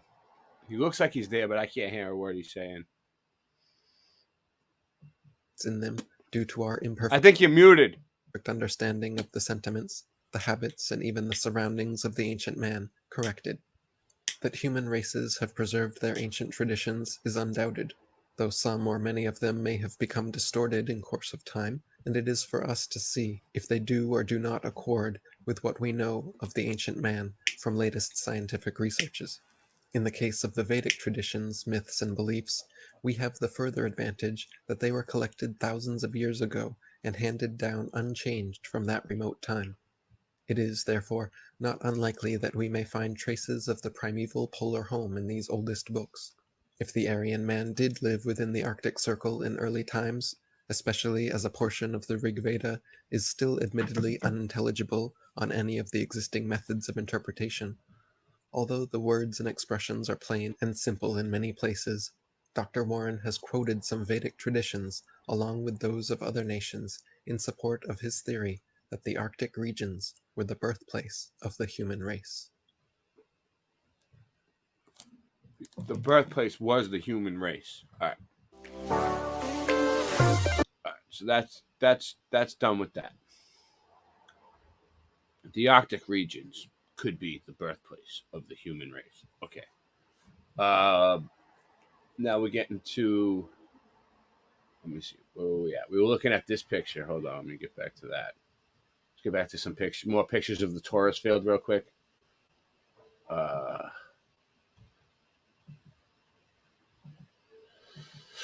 The toroidal field. We don't need that. All right. You don't need that. Extra tabs. Get rid of them. All right. We saw that one. All right. Here you go. Here's some examples. Oh, that one moves. That's too cool for school. That one is too cool for school. Doesn't up. Can't work. It only moves on the small screen. Small screen mover.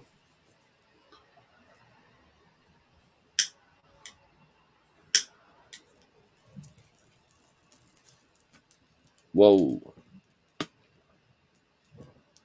See that? Whoa. It's like a fucking sparkler. All right.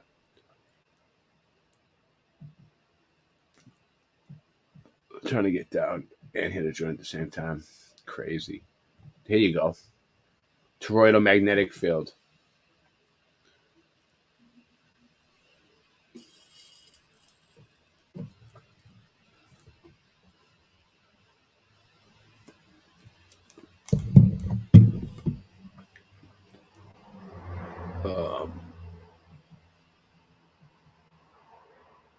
So this is the toroidal field that we're talking about. It's in everything. All right.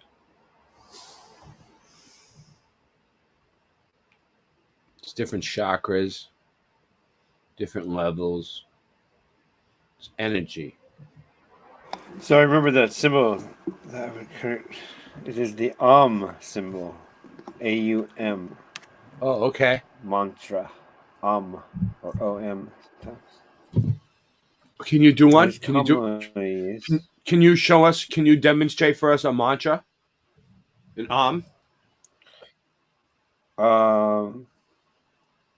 Yeah. Well, yeah. Hold on in a minute. No, it's not that. It's the symbol. No, can you? I'm asking you. No. No. All right. Not a proper one. Actually, yes, I can. Actually, yeah, I do know too. All right, do it. I just remembered. All right, I'll do it with you. What do you do? Explain it. Oh, okay. You want to do it? Are you serious? I'm serious. Okay. Let's go. Well, Let's go, Buddha. Rapidly, this actually too is a symbol too. This is the Hamsa. This is like good luck symbol and has other things. Okay, but okay, right below your belly button. Yeah. Is the dantian. There's 3 dantians. No, right below my belly button is where my nuts is. No, between that and your belly button. That little tender area. You know? I guess so. Right there. Okay. So your pineal gland is 1. Your center of your chest, your heart chakra, is 2, and then this is your 3rd chakra, called. Anyway, has to do with digestion, and I forget the actual name of it. Okay, so your 3rd chakra, lower dantian. So your lower dantian, massage it like this, and you say, Dantian Gundong Huyan Chu. Yeah. And you got it. And you have to. Dantian Gundong Huyan Chu. Dantian Gundong Huyan Chu. Dantian Gundong Huyan Chu. I'm doing the song wrong. It's a song. I'm doing it has a rhythm to it. Doing it wrong. Anyway, you keep massaging, and as you do that, those words mean thanking spiritual teachers from the past, present, future. Basically, it's just I don't know the whole actual translation, but it's basically thanking existence itself, God, Creator. All right. That's too much of a problem. And you just go through it, and it's a meditation thing. The other one is all right. There's another one. I can't remember it, but it's similar to that. All right. So you asked me to do it, but hey, wait, the other one is. Yeah, go ahead. The other one is about love, and I think it's a Hindi one actually. I don't know, can't remember it. I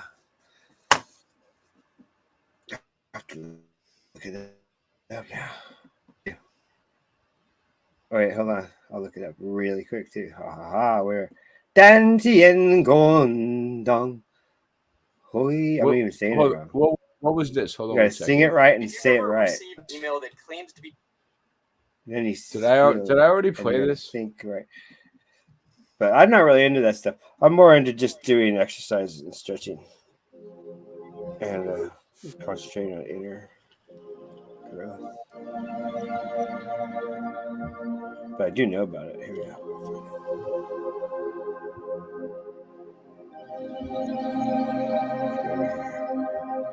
Do it correctly. All right. This is sacred geometry. All right, hold on. I gotta add my. Are you watching that? Oh, that one. Yeah. We'll get it out of the way. Hold on. It's only 3 minutes on. All right, we'll do it. That one looks interesting too. Wow, what's from that one? I love it because it's art. Hold on, watch this. Okay, now I'm gonna get it right. It's a very joyful thing. So the dantian is your one of the 3 chakras. There's more than that. There's 7 chakras, but these are the 3 energy chakras.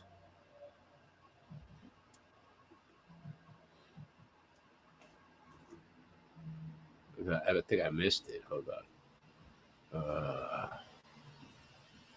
And Master Z is the one you want to watch. ZHI. What, you put it in the thing? No, I was telling chat. Check out Master Z. ZHI. It's a joyful being teaching you about joyful things. It's great. There it is. You heal yourself with yourself.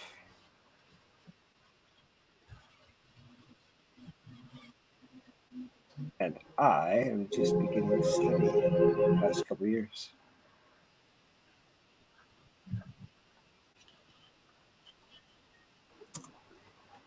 Oops. I'll put it in the chat. Hey. What's the meaning of the Ohm symbol?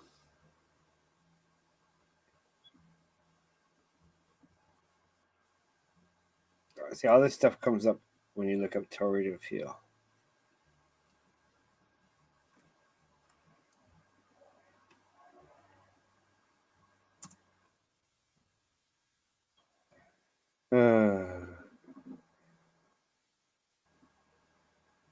Dr. Master Shah. No, Z. Do I lose connection? What's going on? I hear nothing. Oh, shoot.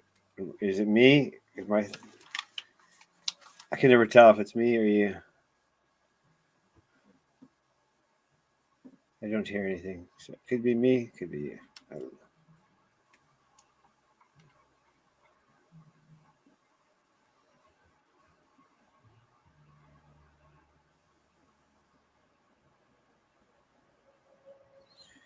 Okay, hey.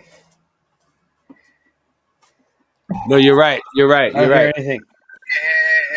I know. You're right. I don't know why I did that. Hold on.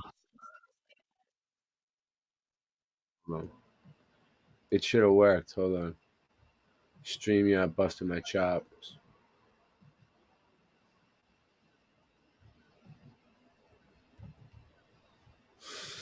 All right.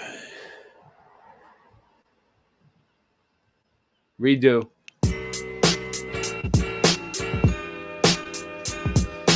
Cash on a Friday, it's payday. Motherfuckers don't wanna pay rate. Fuck around and lay your ass out with the AK. I love the way it's phrased. It's A-okay, but then I'm pray. Chill, man, you don't even own a gun. I'm just having a little homeless fun, but I'm not the homeless one. I need to get back to the lab, back to the booth. I know it makes you mad, but motherfucker, it's the truth. I'll go and knock it out like a jab to the tooth. I'll stab you on the roof, waiting for the train in the rain. I think I'm going insane. It's a service, but it never came. I think the T is playing games. Every day's just the same shit, different calling. Call it what you wanna call it, so people keep it crawling. Picture this as I let you walk in my shoes, spitting my rap. All reality, never the crap, watching my back. Watching many people fall in the trap. Watching many people fall in the trap. Watching many people fall in the trap. Yo, when I'm in the crosswalk, stop us like my hot cock. 4 cups just got the top pulled off in a Seattle coffee shop. And my bills like fucking cough drops. I'm ready to speak about my crazy plan. You know the one when I never raised my hand. At the meetings I went to and made it in Framingham. You'll hit it cause raise the man. I was on drugs when I made it, man. I get the small like a grain of sand. All it was that I wanted to make a band of nasty rap artists. And I made it, man. Real, recognized, real was my crazy plan. Look. Every day's just the same shit. Tetrahedron. Call it what you wanna call it, so people keep it crawling.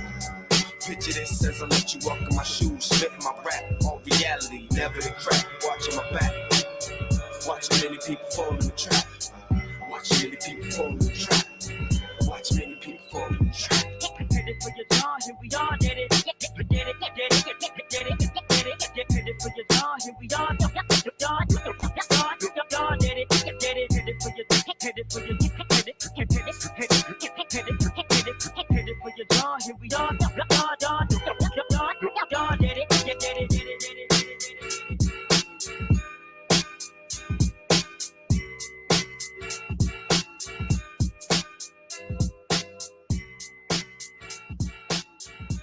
Nice. It's pretty cool, How yeah. come no one's in chat? I don't know what they're saying. It's in a different language. I should have just let it play, huh? I don't know. But yeah, so it's basically showing like different, chakras and the toroidal field,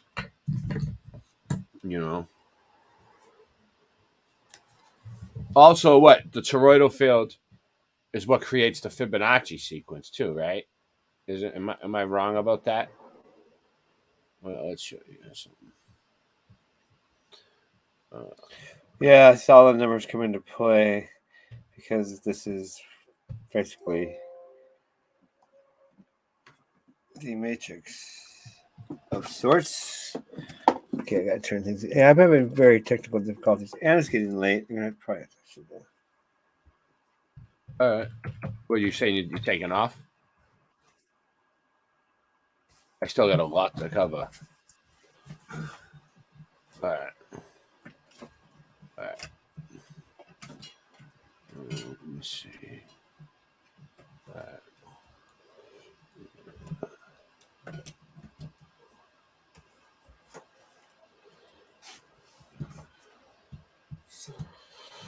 Hey.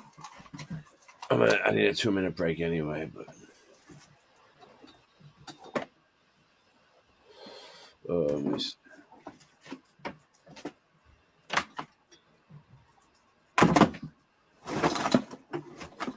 Oh, he's fucked up, dude. Get pesos, shotty on the dress, 100 racks on the tables, yeah. Tell them rookies get they drop up. You on the one, you better squad up. B.I. Sean on the tango, them boys get pesos. Shotty on the dress, 100 racks on the tables, yeah. Then tell them rookies get they drop up.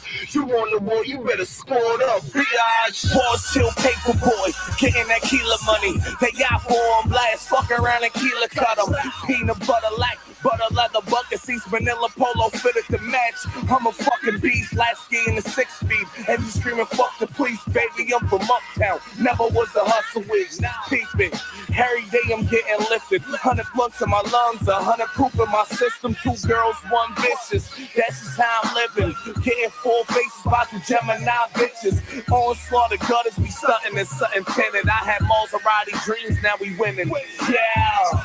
Ask around, them fellas do it big. My girl switch wigs when I want to fuck a different bitch. Foreign coupe, no roof, local potent in the blizz. Money stacks make the ceiling look lower than it is. And don't wanna tango, them boys get pesos. Shotty on the dress, 100 racks on the tables, yeah. Tell them rookies get they drop up. You on the one, you better squad up. B.I. Sean on the tango, them boys get pesos. Shotty on the dress, 100 racks on the tables, yeah. Then tell them rookies get they drop up. You on the one, you better squad up. B.I. That Rico case getting harder to fight. Big face, more bottles, Bellagio lights. Pitting my re-up on the table, that's just part of the life. Devil regalado sideways like it's sliding on ice. Motherfucker, how you living? You ain't back of the line. We just cut away, we stunting, just embarrass you guys. Pockets thicker than the dials in the passenger side. She tend to suck me when I drive, so don't ask for a ride. Yeah, 5th gear, tear up the city, I'm bad, I get it. You know I live it, word of Jesus is dead. I was young and wild once, and I'm a fiend in my past. A raw bleach, I'm a beast, every day is my last. Princess cuts on my neck, chest looking like glass. You was hating me then, you should look at me now. I'm talking yellow bottles, yellow models, cooks by the pound. 23 in them balls, and bitch, I'm putting it down.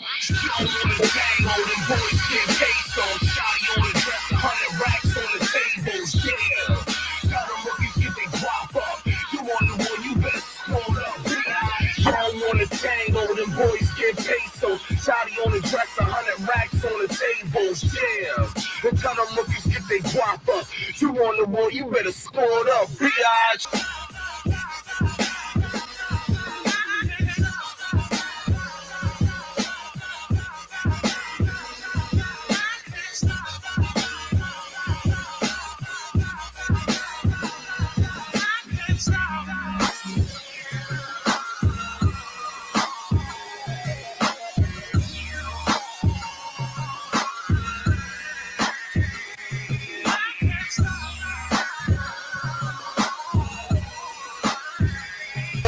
Pesos, shotty on the dress, 100 racks on the tables, yeah.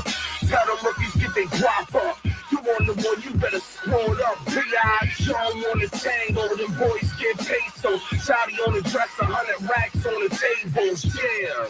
Then tell them rookies get they drop up. You on the one, you better squad up. B.I.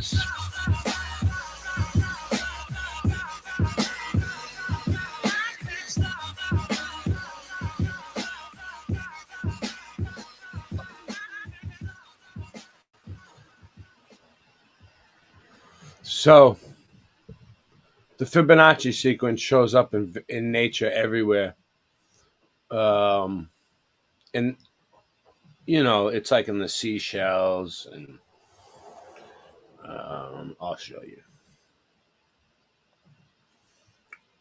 And it's like a natural thing on the plane where like everything seems to have the shape of the toroidal field in it if you look close enough.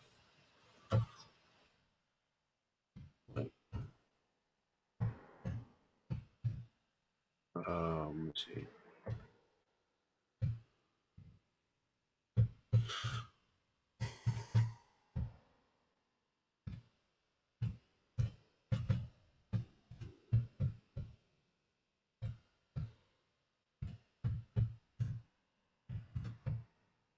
Hey, yep, my mic's moving. I can't hear anything, but I can see my mic moving there. Boom, boom, boom. I can hear you now.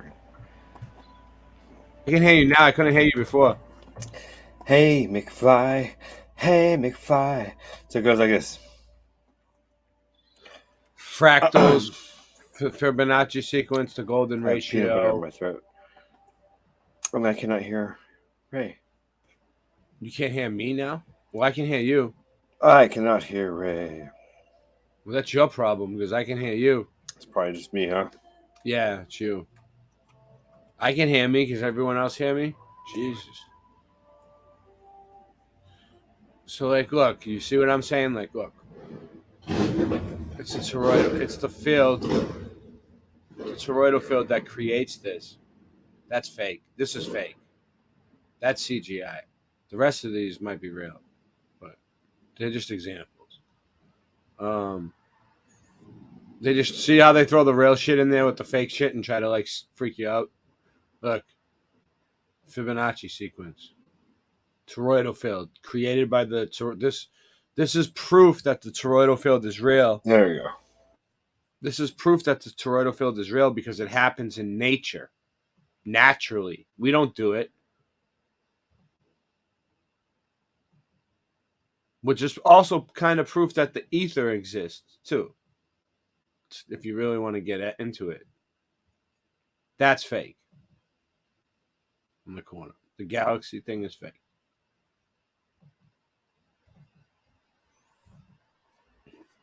That's what's going on here. It's the same thing. You see it?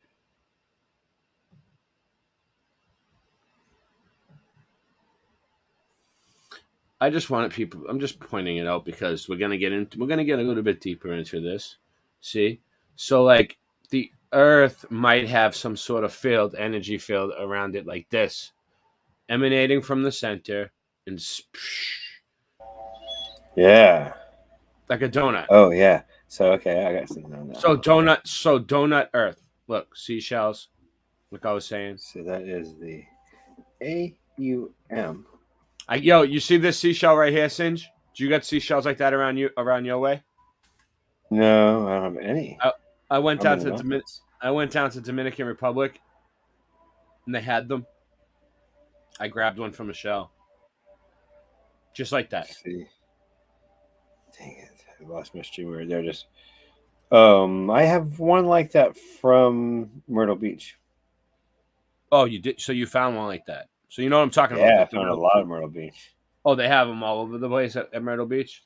If you start looking, if you're just walking without looking, you won't see it. But I look at nature. I look down and around. Yeah. Do you ever want to go back to Myrtle Beach? How you doing, Forever Love? Yeah, I'm moving back there this summer permanently. So watch out. Here I come. You had such a great time. Great stay. Amazing. Look, it's even in your fingerprints, people. Okay? We're not fucking around with this shit. It's the golden ratio. All right. I beat that in the head. Oh, no, I don't want to cut that out. Okay. All right. What is this music I hear? What are you listening to? What is that? Isn't her voice beautiful? Hold No, on, I'll but turn down. is it gonna get me a copyright? Is it gonna kill me? No, I didn't know. No, it's video games. Jesus.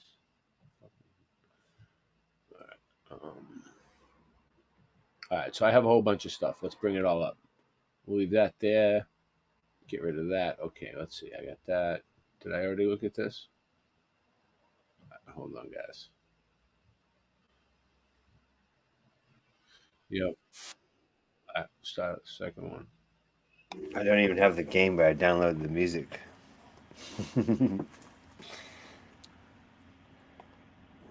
Because her voice is so friggin' awesome. So Taurus energy and the power of the heart. This is the link you gave me. Normal life. My friend is always hit by lightning, and that your heart is more than neighbor your didn't touch the ground wire to the boiler, and also made his sparks This guy, free energy from ground wire. This is what you sent me, Sinj. from his heating system, and I'm going to show you how to collect this free energy. I'm going to use this energy for additional light, or just to charge my smartphone. First guys that we hired from Russia, we brought them over from the agency. They wanted to defect from Russia, so we took them in through Suzanne. She figured it out somehow. It's some sort of Russian exchange program, but we had to send 2 of our agents over to Russia. But we haven't heard back from them yet. This guy's name was Skinovsky. And Sinjman used to know him too. We used to see him in the he was kind of new. He kind of kept to himself. And he used to sit in the As you can see, he was the bomb maker. Obviously, I don't know what he was up to, but he used to kind of just keep to himself. He kind of had an accent, and he was like Skinovsky. He was very Skinovsky, you know. So that they called, I don't know, Skinovsky with a V.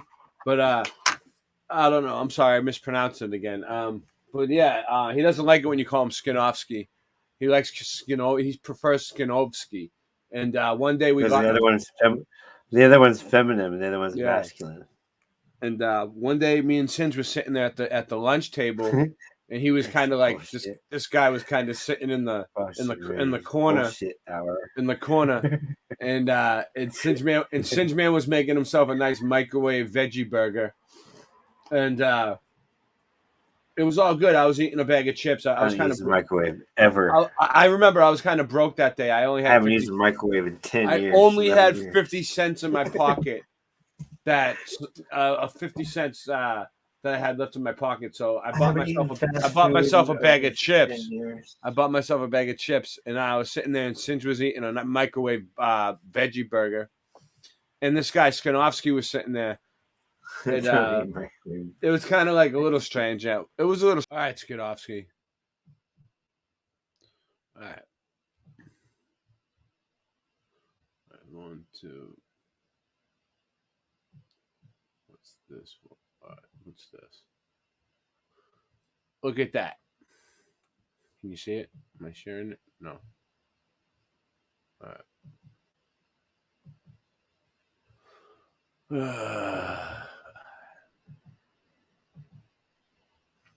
It's also connected to the flat Earth asterisk. You see, that's the flat Earth asterisk. And it's also the atmospheric block theorems of hyperbolic lattices. All right.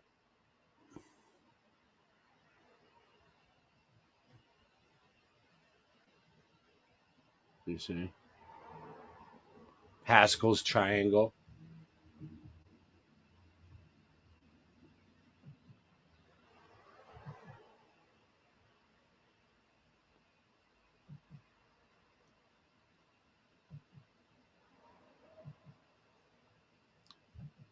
It's the same fucking thing.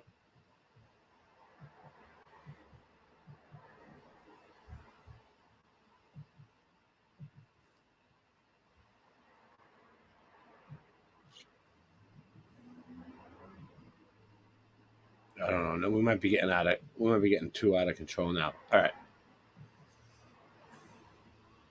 All right, so I covered that. Moving right along. Running out of time. Oh, no, it's still there. It's still there. Let's see, anything else cool? No. All right, get out of here. Beat it. Beat it. All right. 1, 2, 3, 4. Facebook.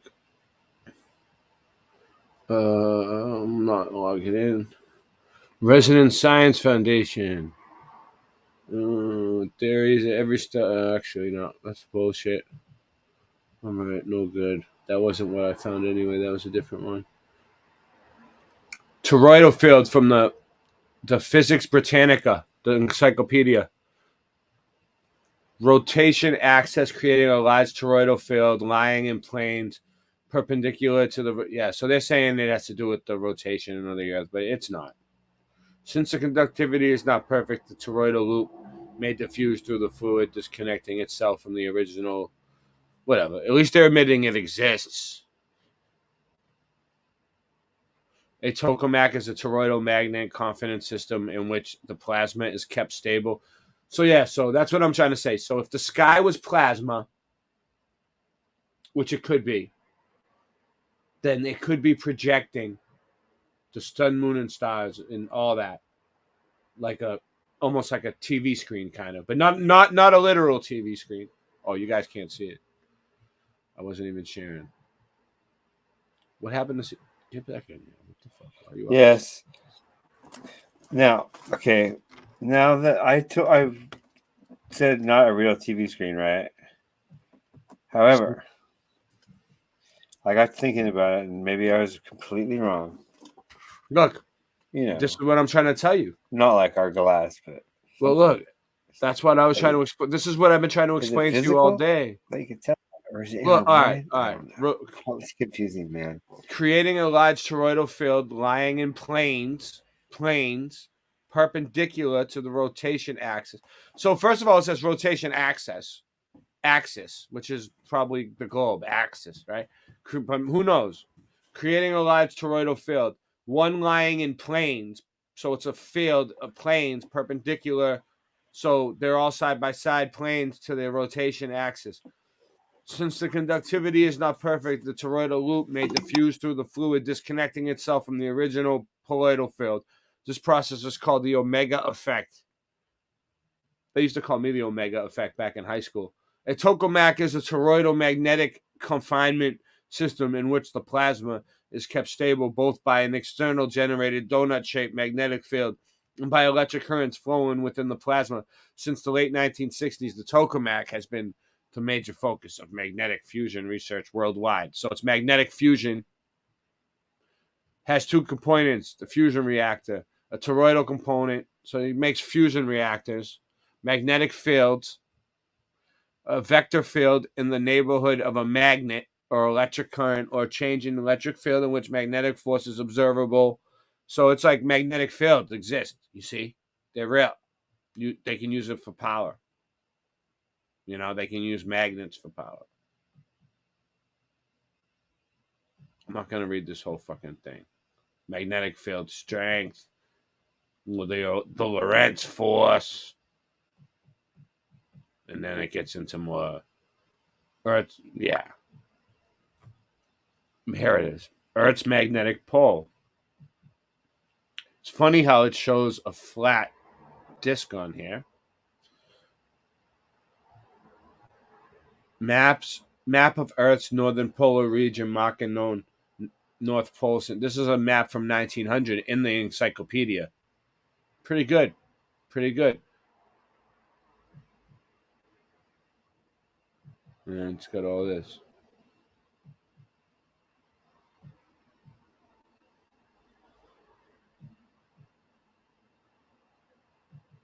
And it tells you what it is over here.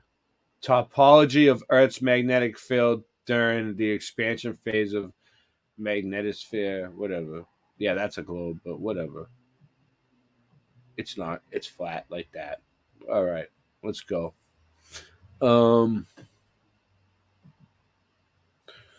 right, let's see what's next.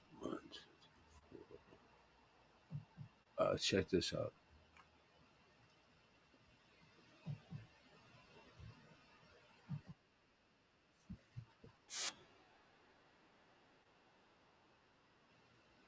Oh.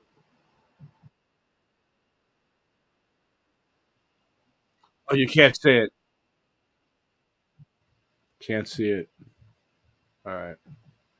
Sorry, guys. My new way of streaming is weird.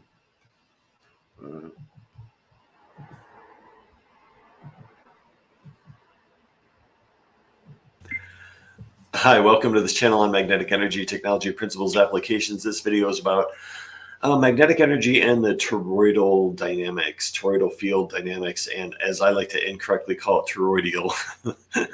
I just think that sounds better. So this is highly unconventional information, and there are some parallels to the classic model with this magnetic energy, magnetic etheric model of the universe. And I mean, you could say part of it is if you think of like protons, neutrons, and electrons, and you have a neutral charge and then a positive, negative charge, we kind of have those same manifestations of charge, if you will. But some of the differences are we are always working with an open system. So any charges, if you want to call them that, are due to the inflow and outflow of energy. They're due to vortices. They're due to compression of the energy into a molecular structure system or an energetic structure system. So and then as well, the neutral, I know there's a lot of like debate about neutrons and gosh, neutrinos and neutral type of energies around the universe and how bombarded we are and how neutrons are, so dangerous, and there's so much controversy about neutrons. But I know, Singe. The thing is, Singe, you remember that big fucking argument we got over on neutrons the other day? Man, I'm sorry I was talking shit about your mom. If I felt bad. But I can't hear you if you're trying to talk. You must be muted or something. I don't know. Is with the neutral energy, and I'll just call it neutral energy, and you can put all those other labels on it. In this model, it's the predominant energy of the universe, and that's partly because, like Tesla used to say, the ether, if you want to call it that, or the magnetic energy that we're all swimming in at all times, we're all in it, is neutral by nature. And so because of that, it makes this whole universe predominantly neutral, and then the manifestations that we see like in the physical world and all that have these neutral, flat, and level, polarized, if you want to, or charged signatures that create like the molecular structures that then manifest as what we see as matter in everyday life. Now here, so if you want to look at, just in case you're not familiar with, this is just a picture of a torus, but I'm really talking about toroidal fields. But you get the idea, though, of the donut and the energy. The donut and the energy field. You get the idea. Flowing in and out of it. And you can kind of see the vortice of energy going in and then out of that. Now, this particular...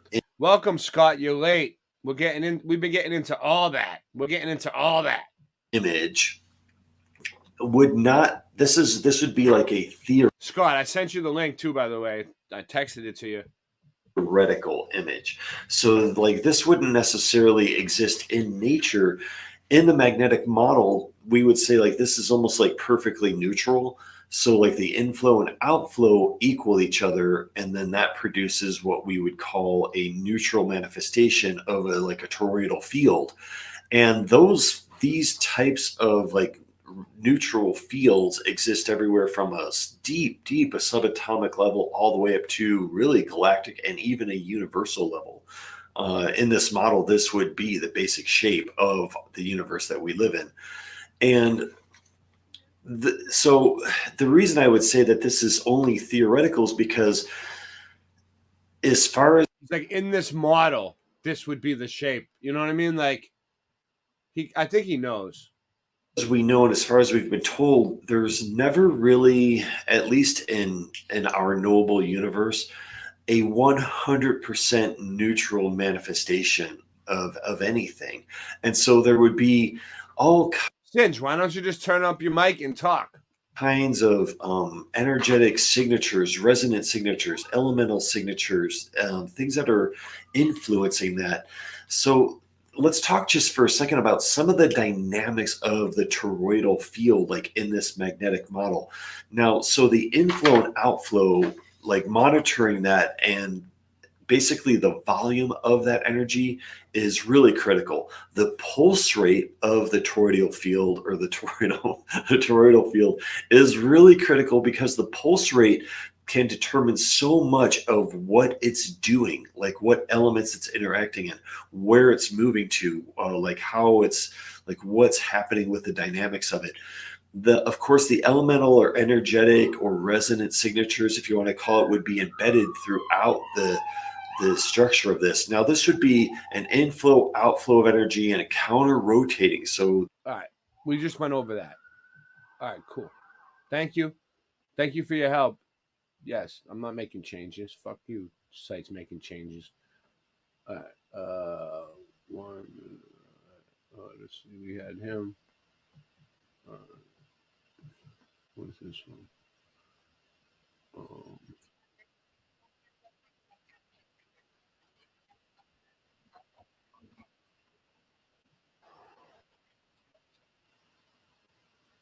How long is this? Yeah, we can handle this. All right.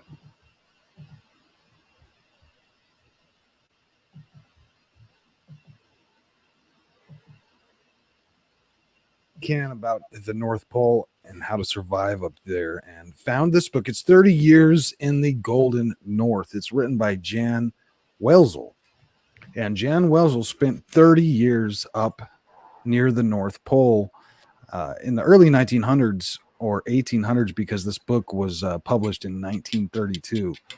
Born in 1868, died in 1948, and he was even an Eskimo chief. But based on his conversations with some of these guys, they got it into a book, and that's called 30 Years in the Golden North. But he also had a bunch of other texts, and he did various lectures and told about his time at the up at the North Pole. Here's a picture of him. So he definitely existed, although for a long time his people even doubted that he was a real man. But an interesting book here, 30 Years in the Golden North. I haven't read the entire thing. Take note of the obvious square and compass symbolism right here from the publishing company.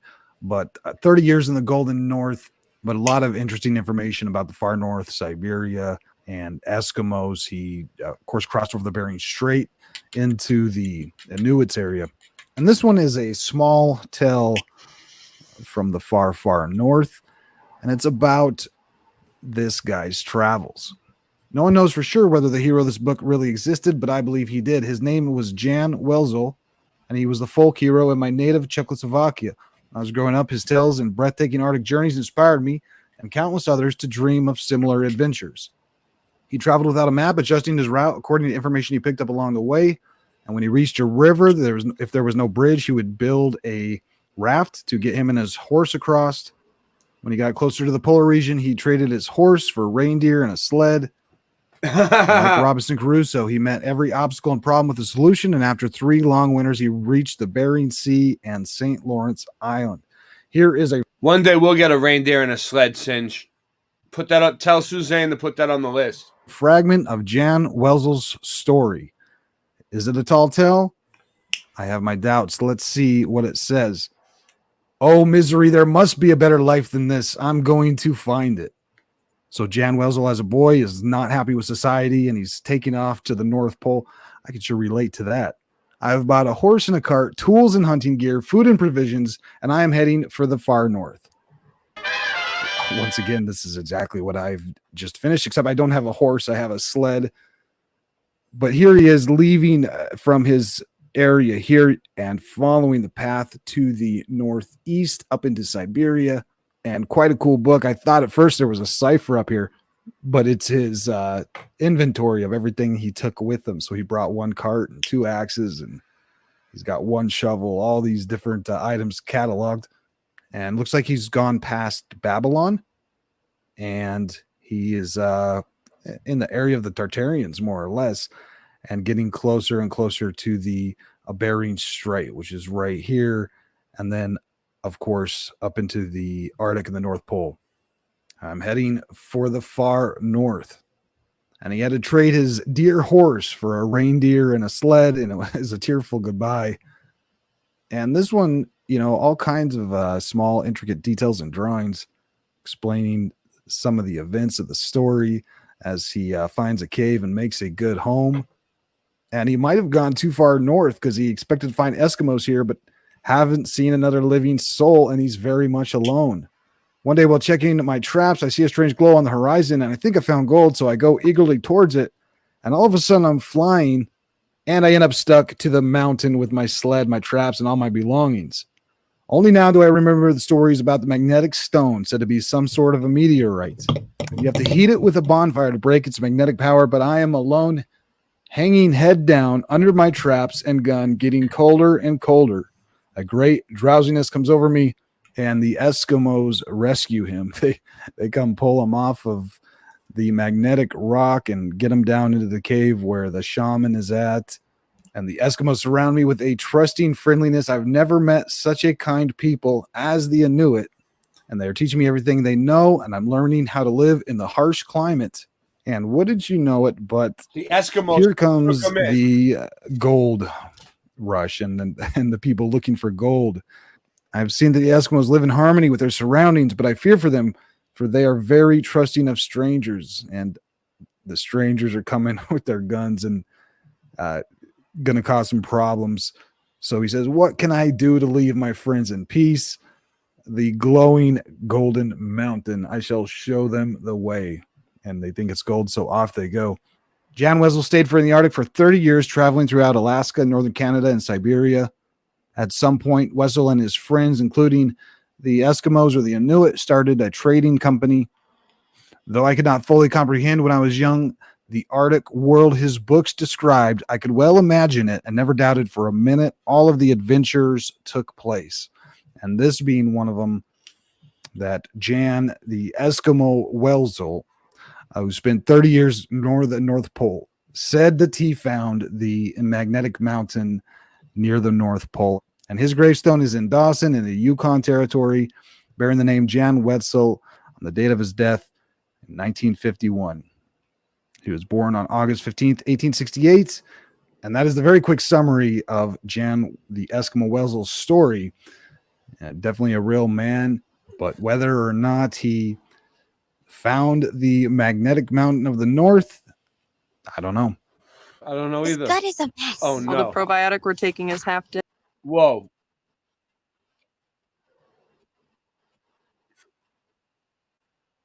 What happened with that? That's weird. Hold on, now I can get to stop. All right.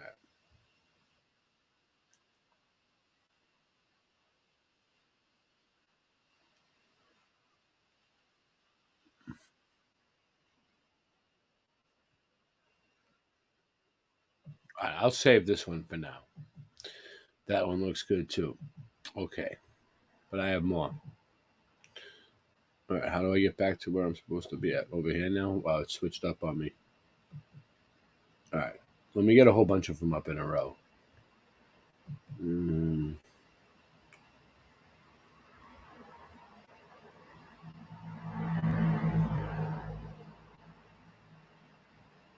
me right here. Can you guys see? Hold on, give it a sec. So the arm symbol, And it does look like a 369. Look, That's do about you it. understand? I don't know. It's in like Arab or something, but look, it says Mount Meru. Look, Mount Meru is one of the few mountains of the world. I think we should start looking into the Hindu symbols and the Chinese symbols because they're so old. You think that this? We're already talking about all this But stuff. do you think that this is a real picture of it, or what? What do you guys think? Oh, I've seen many mountains now. I mean, I can You know what I'm saying? Like, Mount Meru is one of the few mountains of the world densely inhabited by wildlife, It would which be freely bigger than that, roam I its would think. groves. The hikers likely experience multiple encounters with different animals. Is this a different Mount Meru? Like, what the fuck? Like, didn't they just say we can't go to Mount Meru? What's going on? But look, it's written in like a different language. That monkeys, giraffes. They got everything there. Let's zoom in. It looks like a volcano. I don't know. I don't see no toroidal fill. I don't know. I don't know about that one. I just wanted to bring it up. Okay. So this. Oh, you can't. Can you see it? Is this here? No. All right. Ready? All right. So we got. All right. So we got that one. We got that one out of the way. All right. Okay. This is how an LG projector works. LED projector. Before we discuss how an LED projector works. Nice. Yeah. Because I always said that we were teaching ourselves in building computers and stuff. I've always said we were teaching ourselves about our world. We're just at a very low level, basically, you know? Yeah. Well, We're this young. is called Projectology 101. The class is in session. Projector is simply a technological device that is used to project an image from a computer, TV, or gaming system onto a screen. It works by shining and filtering light through a small, transparent lens and projecting this onto a screen. Unlike a typical lamp-based projector, which uses colored filters and colored wheels to generate color, in an LED projector, a combination of red, green, and blue LED bulbs are used to create a white light that is then filtered through the lens to form an image on the screen. What about the specifications? When it comes to purchasing the red LED projector for you, there are a number of things to bear in mind. Brightness. Measured in ANSI lumens, projector brightness is key, and you want to be able to see your image clearly, so it can project images clearly bright. This is because the more lumens, and therefore the brighter the image, the less affected by ambient light your image will be.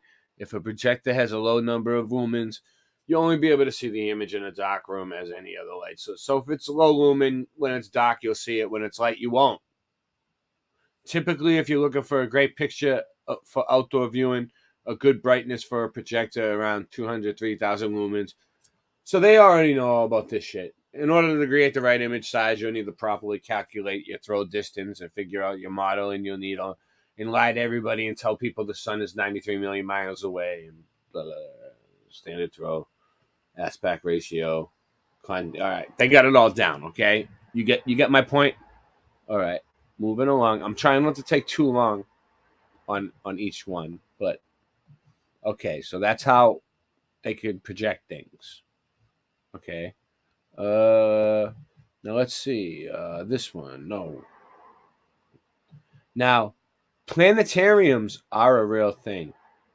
They're dome buildings like this that you go inside and they have a projector and they can project planets and make it look like everything's real. And let's just see. This one's a little long, but let's just And see. you would want to go to any Pink Floyd show they have, go to it. It's so badass. This is in the planetarium. It looks real, right? All right, hold on. We'll put some music to it so that. Well, we can talk about it. Go ahead. So yeah, it looks real, right? What do you think, Singe? You walking away? All right, I'll put some music. Dude, the Pink Floyd shows were mind blowing. At the Pink Floyd. I was back when I was at Globey too, and they showed everything else. It was really like wow. It felt like you were outside. You're talking about cool. the Pink Floyd laser shows? Yeah, the laserium. It was really badass, and they showed us the stars and all that stuff too. That's pretty cool. What else are they doing here? Because it feels like you're outside, and then they can zoom in on it and tell you all the. This is stupid. Facts. Oh, they're making it look quotations. Like look, they're making it look like the stars are really there. You see, look, they can already do it. I had a program that was really great. Okay, you could go to the star. I probably still have it sitting right here. You can go to the star or planet or whatever, turn around and look back at the universe, and you basically I would sit there for hours and get lost in the. What I'm trying to say is universe. It was so great. I wish I was a Globey again. I'd do it again. Yeah, but Singe, if they could do this on a small scale in a building like this. This is 10 years ago. I'm talking to you. Yeah, it's a 10 years old program. I know, I know, but I'm and saying it's something look, that I could buy. So what if they they have could, is just mind if blowing. they could do this in a building like this, what about doing it on a large scale? Right, because we're babies and we're moving on up to the east side. Yeah, exactly. The roof, our dome, could be this great projection thing, regardless of what it's made of. Um, Although it could be something you could actually tap on, or maybe it's electrical stuff, and maybe it's a mind projection. Maybe it's a bit of all of those three. I This don't know. is Pretty cool.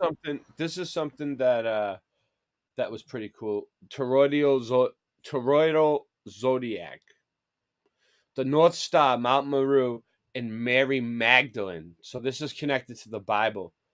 Your navel and the navel of the world. Have you ever been told to follow your North Star? It is such a comfort to think that there could be one that directs your internal compass when you have lost your way. It's interesting to note that the placement of the North Star within the zodiac is at 0 degrees Cancer, which is the sign of the moon, plus 2 minus degrees, whatever, blah, blah, blah.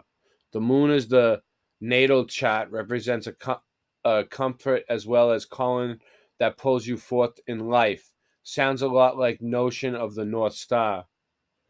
Polaris sits in the center of a sky that moves. See, it's just like a projection. It just goes around like that. Like it's being projected. Right, and I was always saying that I saw the UFOs and stuff, but hey, I saw lights. I freaking It don't know it could have been what a it light. was, right? Yeah. What's this? Polaris has often been referred to as the lodestar, which means a star that guides ships. A lodestar is a lodestone is a magnetic rock. Can we look to our moons or our natal charts to better understand our individual lodestars? The lodestone is a naturally magnetized iron ore composed as a needle. The compass it will always point north. Iron nails are attracted to the magnet. Could it be the iron in our blood knows the true north? That's interesting. Could it be the iron in our blood knows the true north? Is the thing that makes our blood red the same thing that keeps us on track? If we are now talking about iron in the color red, then clearly we are in another Mars. Now they're going to get into Mars. But I don't want to get away from the moon and the North Pole either. So here is a figure. Yeah, thank you. Okay, well, check this out. In the past year, twice I was super dizzy. I mean, okay, and I'm eating normal, feeling perfectly healthy, feeling great. Come sit down and got so dizzy. You remember that one time I was so Yeah. dizzy? Uh-huh. I told you about it. Yeah. This happened twice within 7 or 8 months. I'm like, what just happened? Maybe it's anxiety not attack. me, or Anxiety. maybe it's the Anxiety attack. environment fluxing. Maybe I'm Anxiety. feeling a flux in the environment. It sounds like a pole panic. shift, I'm not a doctor, but it sounds like a that kind of panic thing. attack. Panic, anxiety. What? It sounds like you're No, distracted. I'm perfectly calm and normal and happy, and going, okay, I'm gonna sit down and whoa, what the hell, like that. You know what I mean? Super, not that. Super, like, wait, this is weird. I'm not stressed or nothing. Well, Yeah. sometimes you can have anxiety Maybe attacks it's and a not know, but we won't get. We'll save that for another show. Mary comes from the word. No, I refuse to say that. I never get angry. What are you talking about? Mary comes from the word mar and maritime. Magdalene bears a strong similarity to the word magnet. Yeah, all right, I can see it. So here we have mysterious notion of a magnetic sea, or similar to Mars, like magnetic moon, the sea tides. This is a map of the Arctic prepared in 1960. This is the Mercator map. A Belgian cartographer and explorer at the center of the map is a mountain. Can you see it? Mount Meru. This is the I was trying Mercator to map. say it was a pole shift, and I felt it, and I can prove it. No, I can't. Mount That'd be Meru. interesting. So if Mount. everybody felt it at the same time. It says here, Mount Meru is known to be the center of the universe in both Buddhist and Hindu cosmologies. Is that true, Buddhist Singe? Buddhist. I don't know. Well, it I'm says not a it's- Buddhist expert. I it says- barely looked at the very top of any Well, religion. Okay. Well, let me ask I you. don't know anything about Do, anything. do you find that it's interesting that Mount Meru is considered to I'm gonna be look at it right now because one I've of the never heard most about it. and Mount Olympus in No. Greek is one of the home of the gods, and it's Now, if it had anything to do with Buddhism, I would say it had to do with Jainism, the beginning of Buddhism. the mountain is said to be. Jainism. Oh yeah, look at this. This is Mount important. This is important. Look, Meru. I never heard of that before. this is important. Look The at it. mountain is said to be surrounded by the Indrawing You're Sea. right. Yeah, that's what I was trying to get In you. Jainism, here I'll let you guys look at it. I've been. Yeah, you want to share it? Can you share it? I've been trying to get you Yeah, to I'll look at show you, look at yeah. this stuff for a while now. I'll read it.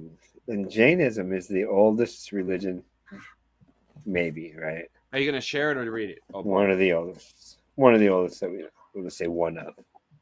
Yeah. Probably the oldest. And I gotta figure out this new Windows stuff, but for now, let's do it the old way. Are you gonna share? I need to know so I can Yeah. take mine down. All right. Did I show my screen? No, that's fine. Okay. It's there. So in Jainism, according to Jain cosmology, Mount Meru, or Sumeru, is at the center of the world, surrounded by Jambu Divipa, in the form of a circle, forming the diameter of 100,000 yogans.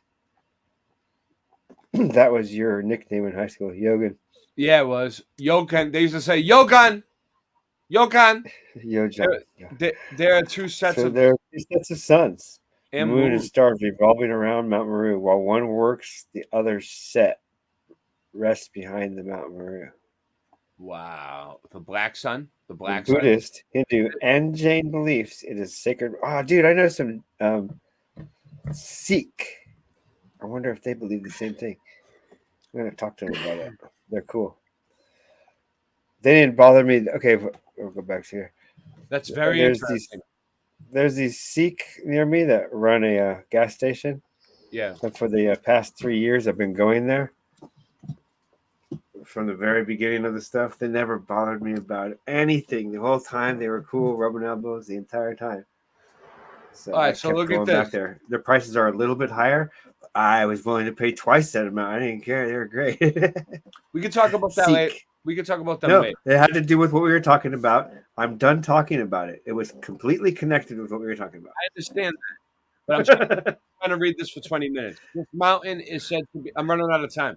This mountain is said to be surrounded by the indrawing seas as depicted above by the four rivers, and it supposedly creates a whirlpool effect. It's hard to not notice the similarity of the image of a whirlpool in the Cancer, the zodiac sign associated with the moon. So everyone says you can't go there because there's this giant whirlpool. Above is the artistic. Oh, so the 6'9" was the whirlpool. They're saying. Yeah. Is it symbol? Oh, Well, okay. yeah, which is linked to the moon, which is also linked to this. Above the artistic celebrations of Mount Meru, Borobudur is a Buddhist temple in the Indonesian. The other two pictures depict Maya Meru, a Hindu symbol. Hindu. Hey, is Hindu and Buddhist the same thing, Singe? No, Jainism was the first, and they separated into Buddhism and Hinduism and Sikh, which are the people I was just talking about. They're also connected, and they're so connected. They lived in the same neighborhoods because they kind of protect each other from other assholes who are against them, whatever. In their, I don't know, their politics over there.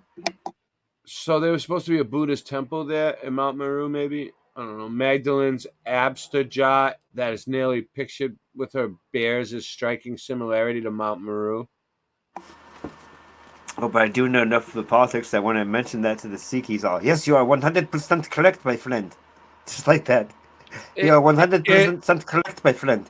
If listen, Mount Meru is said to be the navel of the world. It's interesting to think of what our navels used to do for us.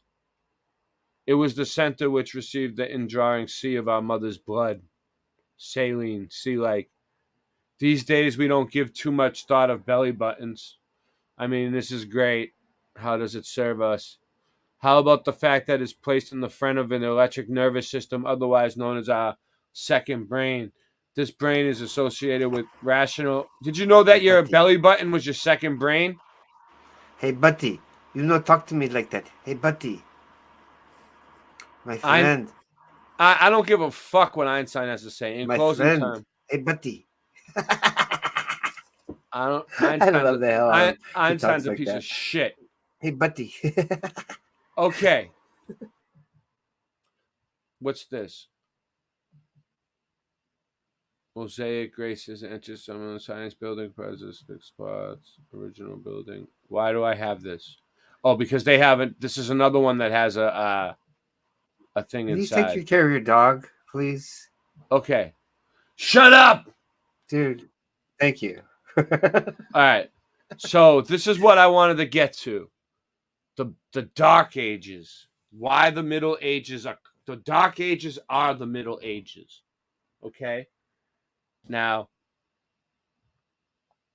there's some stuff I have on it that I have to dig up, but the Dark Ages is a term that brings images of war, destruction, and death. So, was the Dark Ages a time that they lied to us about? That 1,000 years that never existed?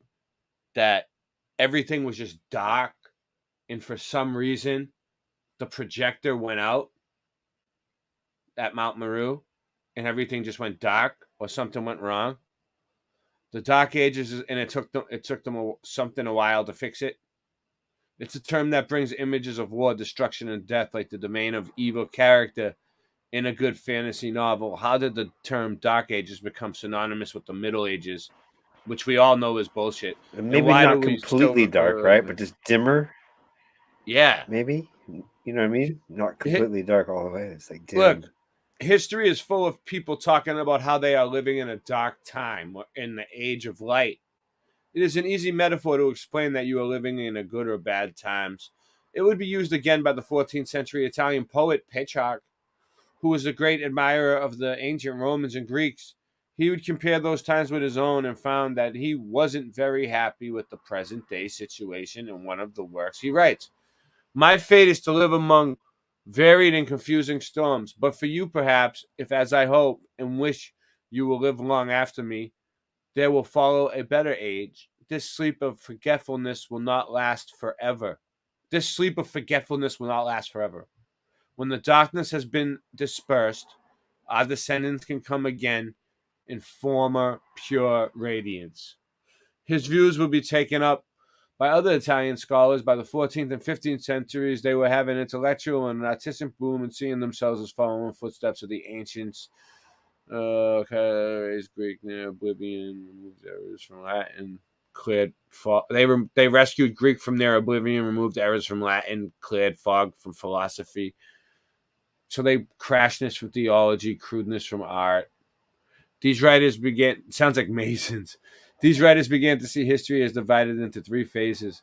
There was the classical age, which was time of Greek wisdom, Roman power, when Jesus Christ walked in the world in their own time, a renaissance when things were getting better. Meanwhile, there were all these other centuries in between, from the fall of the Roman Empire to the 5th century, just before their own time. After a little while, it got to the Middle Ages. The Italian. So basically, here we go.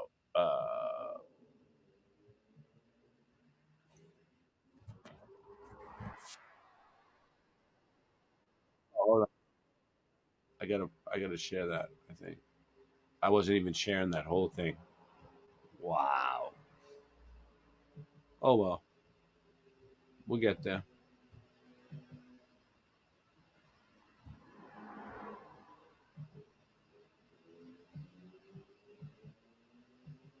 You know, my favorite thing is to explain away conspiracy theories by saying it's just a metaphor, Middle Ages, or and medieval. or a simile. The Middle Ages was a 1,000-year period between the end of the Yeah, Roman a Empire simile is and a the good one. Renaissance. Roughly Yeah, it's from just a AD metaphor. 450 Yeah, it's to just the year simile. 1450. Forget about it, nothing The to Dark see here. Ages refers to the early Move part of along. that time span, from 450 to the year 1000.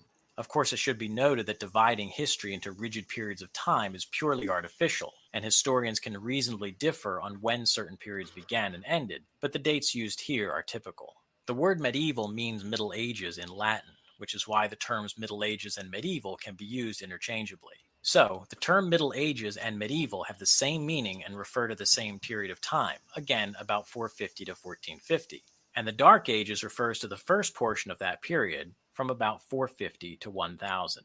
Now, why are the Dark Ages called the Dark Ages? Because, from the perspective of later historians, there was a general decline of culture, learning, peace, and stability compared to the time before and the time after.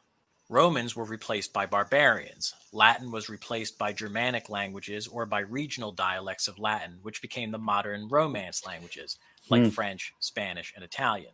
I guess they're Vibrant pretty cities depressed, shrank, illiteracy increased, book production declined, and centers of learning, such as monasteries, were raided and plundered by warlike people such as So Vikings. I don't know about any of this. If any of this is even true, these are just none of it is true. This is just the fake. This is the fake timeline that they added on. And Because, Orthodox Christianity was struggling they're with so comparison. depressed that they just The went age was ahead and considered built dark because the immaculate light of buildings and civilization seemed paintings to and be snuffed statues. out. This description is Pa- an they're just exaggeration, not reality. So depressed, Some just of the put all their greatest work artwork into ever produced making was things that created during this we period, can't make such today. as He the just Book of said Kells. this And depiction is not reality. between the years 750 and 850, Exaggeration. Western Europe experienced a cultural and educational reawakening called the Carolinian Renaissance, which introduced new forms of handwriting, architecture, and music. I'm just The teaching term you. Carolinian comes from the Latin word for Charles because the most I'm just teaching you the right way and the wrong way. significant ruler of Europe during that reawakening was Charles the Great, or Charlemagne. It's important to note, too, that the Dark Ages of the post-Roman Empire only refers to Europe. The surviving eastern half of the Roman Empire, which we call the Byzantine Empire, was very energetic during this period and one of the richest civilizations in the world. Nor did what we call the Dark Ages extend to China, the Americas, India, or Africa. And in the Middle East, the latter part of the European Dark Ages is referred to as the Golden Age of Islam. So the Dark Ages specifies not just a particular period of time, but also a particular area of the world. The same is mostly true of the term Middle Ages or medieval period. When we think of the Middle Ages, we tend to conjure up visions of knights, peasants, priests, and warlike kings. But that image, also exaggerated, only applies to Europe, and particularly Western Europe.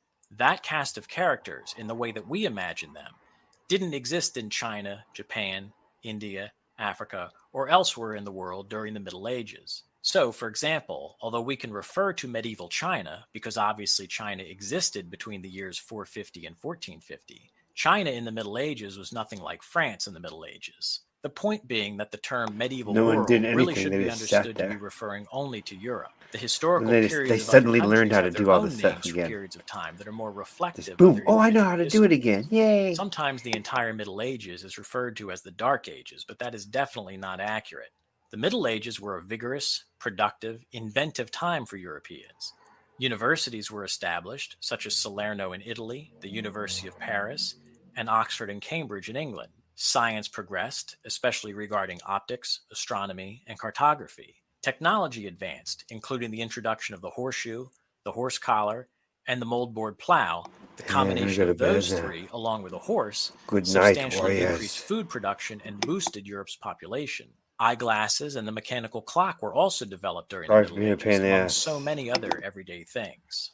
Medieval people are often wrongly stereotyped as backward, barbaric, and stifled by religion, but that's wrong. The greatest scientists of the period tended to be monks. They didn't see any conflict between belief in God and trying to figure out how the world which God created actually works. Nor did most educated people believe the world was flat or believe in witches. Medieval people weren't perfect, but there has never been a period of time when people have been.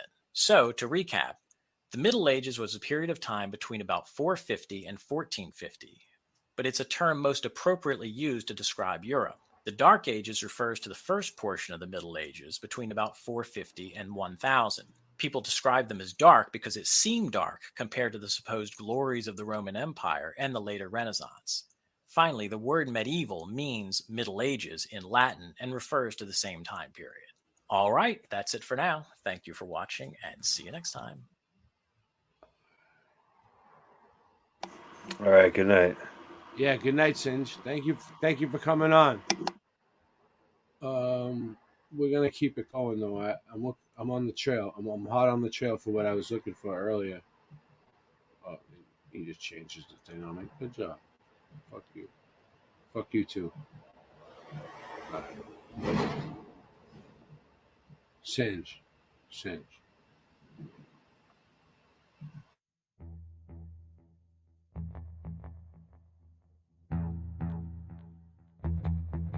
You slept.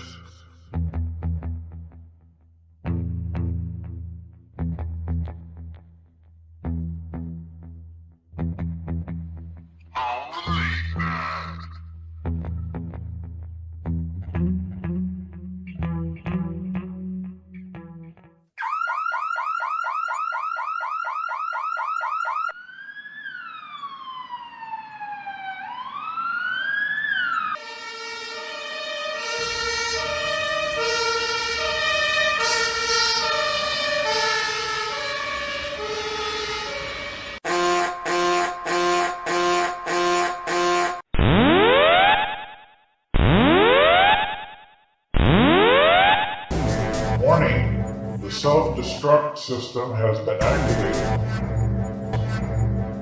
Option to override self-destruct expires in 10 minutes.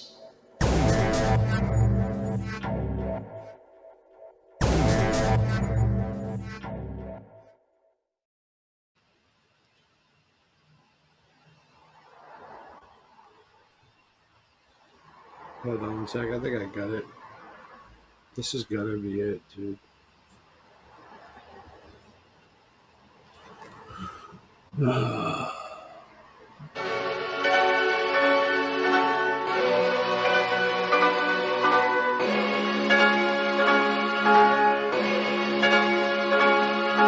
plan might be too expansive. Over here getting new advances, while you over there doing dances. Show you how to move like a dance step.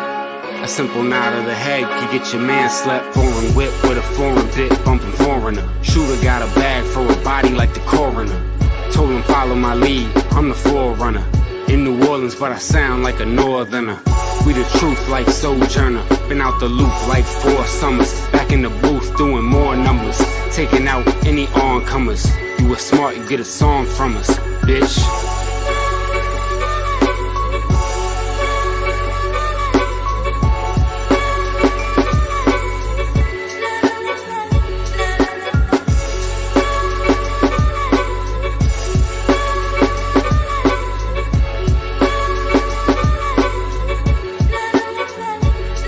Yo, I'm sick and tired of your trash rhymes. You need to leave the mic alone, I'ma tell you for the last time. Fully auto mag, ready to discharge. Your baby mom's filling up my fridge with her wick card. I got game and I stay with a thick broad. Money and drugs in a container at the shipyard. My style is aggressive. This a murder message. I hold burners to serve purpose and murder peasants. Slide off and flee the scene with the heat smoking. Kick a nigga in his ass till my feet broken. You couldn't win, nigga, keep hoping. Got your grandmother frying me chicken while she deep throating. Your whole rap style is delicate. You soft, so I be insulting your intelligence. In my closet, it's a whole lot of skeletons. Cause it's the only place where I'm hiding evidence. Taste the product like cotton, yayo. Pass the chronic like hot potato. I'm in charge like I'm Scott Baio. Gotta win, we cannot fail. Clock bell, size of whales on them lock scales. Kill your dogs like some foxtails. They going down like a prop fail. Get them smothered like oxtail. Get your cap peeled back like a hell L. Sending packs through the snail mail.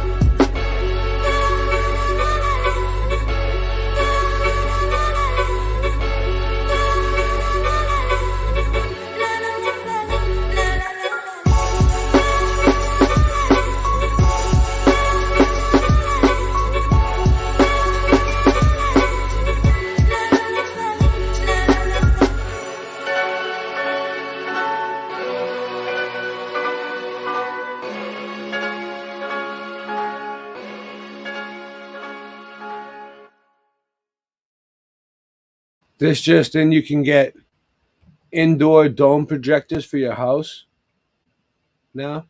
So you can just do this at home. Can you see it? Am I sharing? Look, this is how it'll look. Right on your ceiling. Looks pretty good. You see how it could work?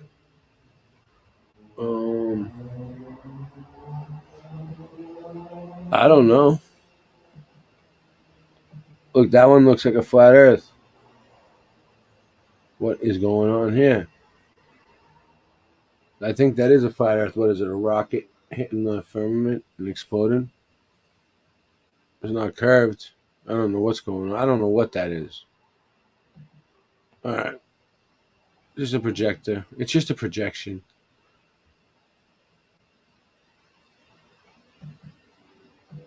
All right. Let's see something. All right. Hampshire Dome.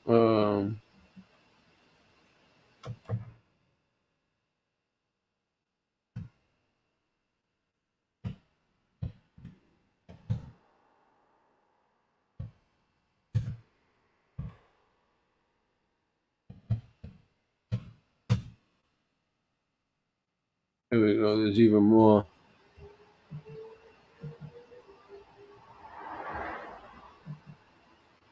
This is basically the same thing. IMAX projector rising into dome. That's the bottom piece.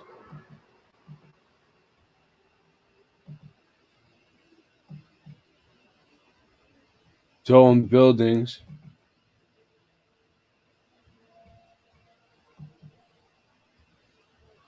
All right. Let me see something. Videos. Let's see. Planetarium, Brussels. Here's the planetarium in Brussels. This is just an example. Look. You see? They make it look like it's the sky. Look, they make it look like it's the sun. You know what I'm saying? Let's see what else they can make it look like. They make it look like fucking aliens are coming to get you. What else? They can make it look like you're in outer space. They can make it look like you're looking up at the stars. They can make it look like asteroids are coming at you. They can make it look like anything. They can make it look like there's planets. They can make it look like constellations. They have machinery. They have it all. Where do you think they learned it from? Pretty interesting. Okay. Whoa. Calm down, Space Odyssey. All right, let's do this.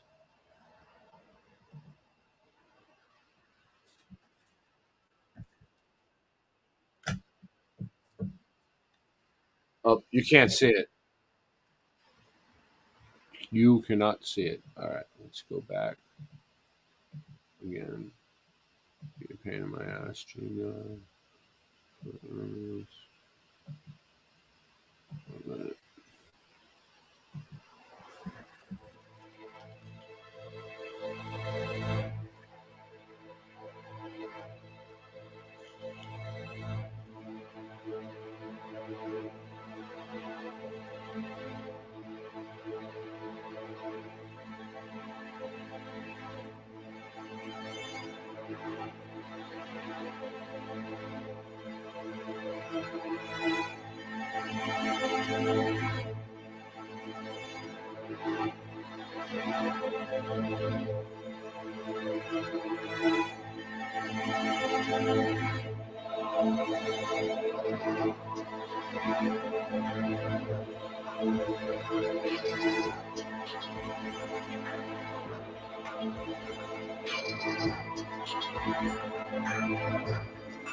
It's on all these old maps.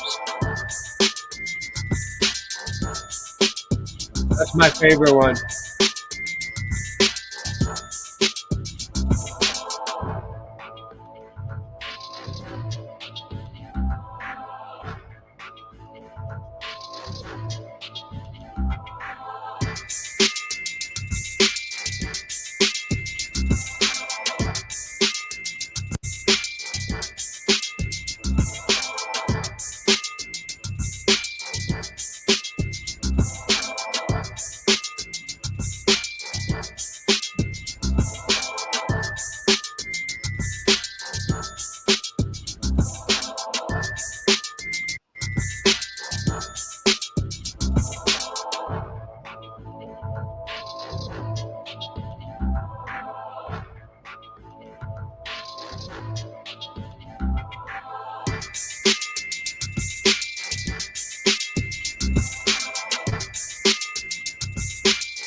All right, hold on one sec. I got something coming. Let's see what I can do there. All right. This one.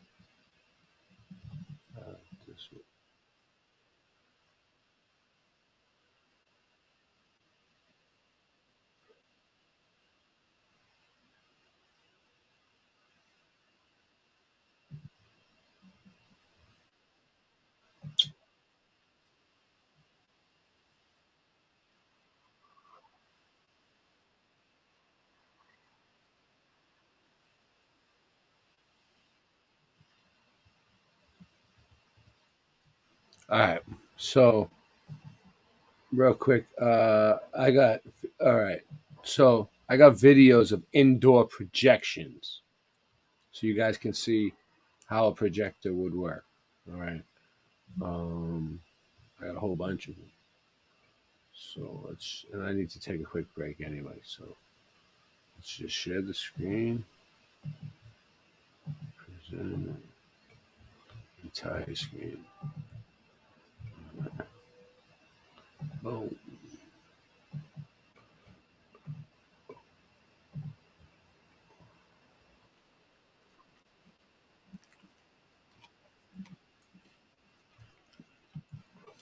All right.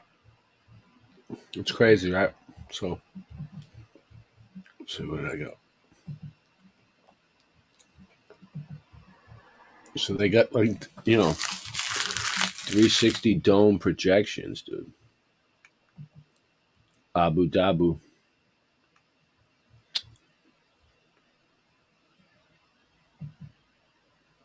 Let's see. Come on. Whoa.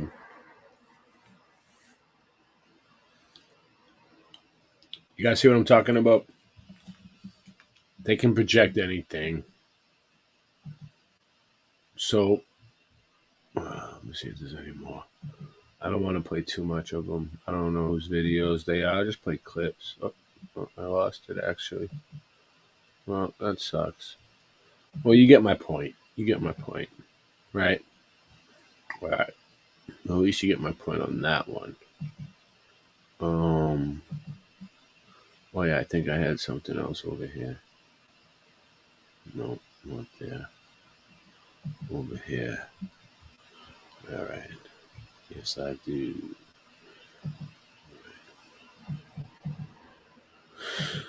All right. As well as their language. So, got 2 books. Now, before heading up into Canada and Saskatchewan for man hauling through the entire province and then up north of there to Nunavut, I wanted to learn about the people of Nunavut, as well as their language. So, got 2 books in here. One of them, The Language of the Inuit, and another, The Words of the Inuit. I already know both of those northern languages. culture. You're behind. And I wanted to pull out the top 5 supernatural encounters out of this I'm book. very fluent in And both. this is a dying language. About 30,000 speakers worldwide right now. I'm one of them.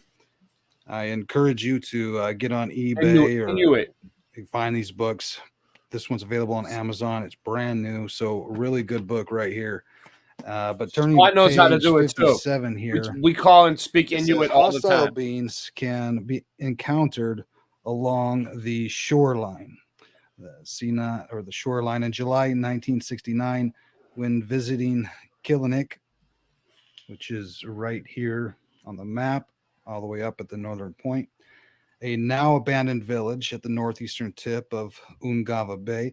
I was told by a resident how a few years earlier he and other people had seen a giant monkey-like creature walking out of the sea. Bigfoot. My informant had Swamp been thing. very afraid, seizing his gun in defense until the creature reached the high tide line and receded back into the water, unable to progress on land beyond the beach area.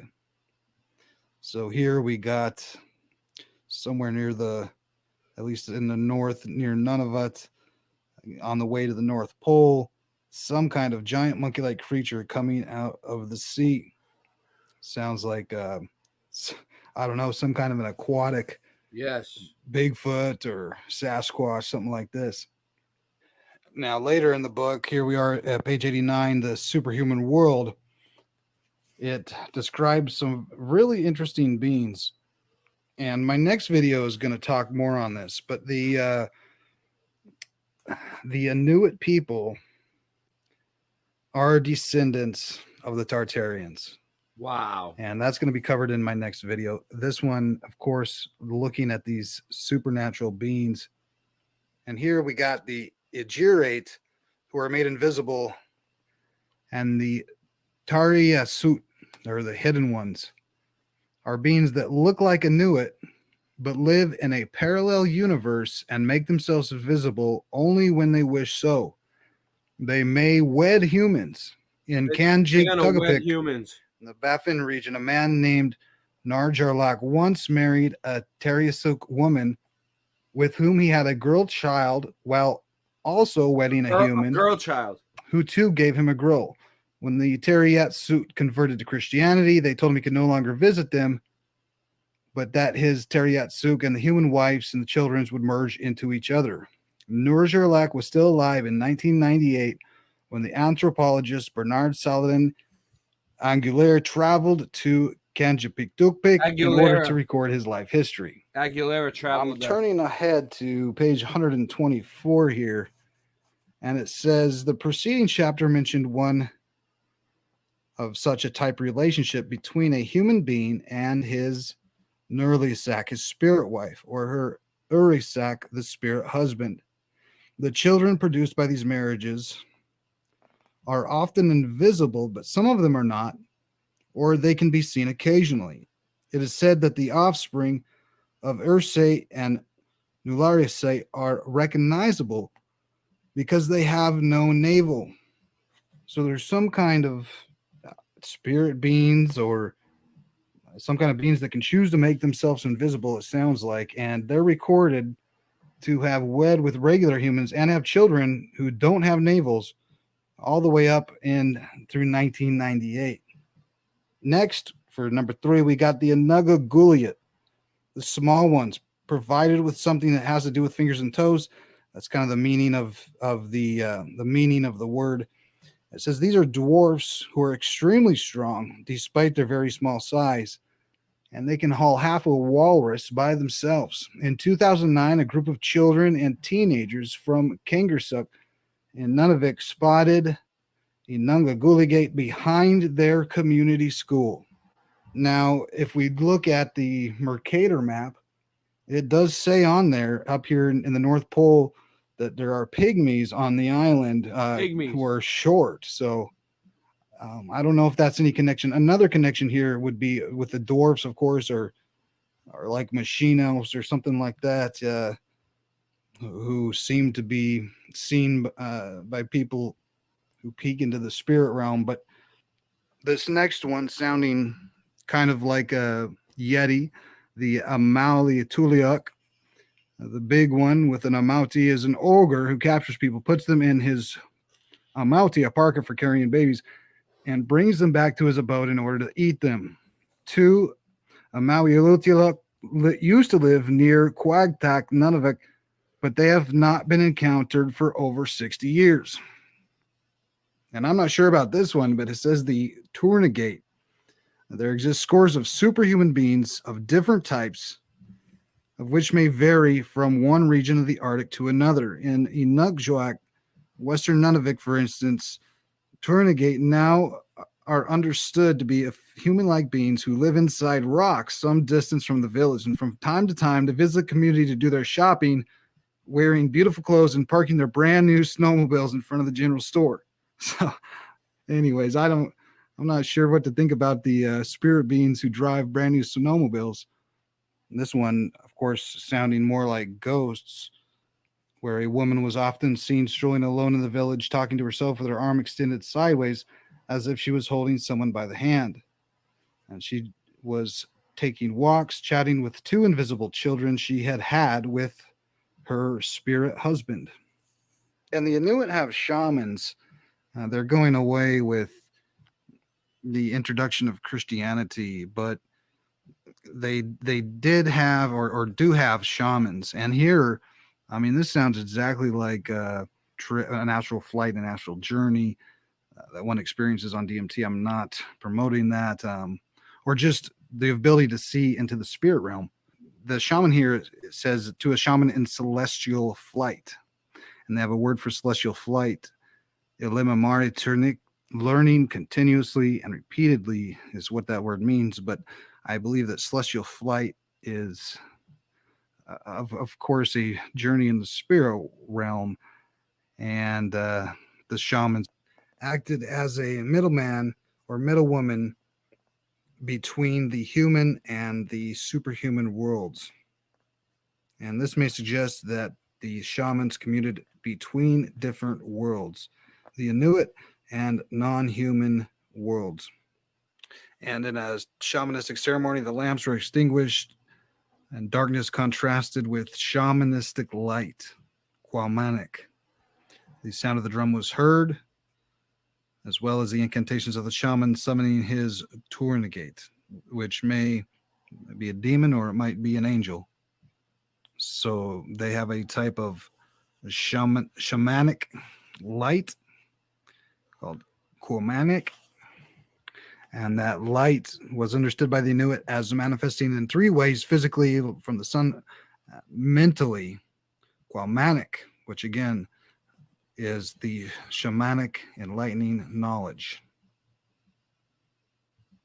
And then, of course, intellectually for just acquiring knowledge to be smart.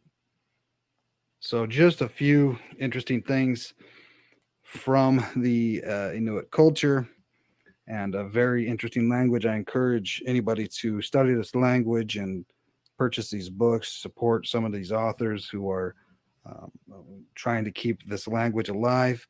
And in my next video, I'm going to cover links between the Inuit and All right. So, okay. I'm gonna play a few more things. Hopefully, oh no, I had it ready. Oh, they got helicopters outside. Something must be going on. There's not usually helicopters going by at this time.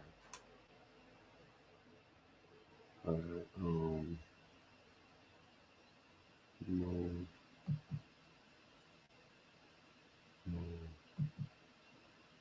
All right. No. No. No. No. No.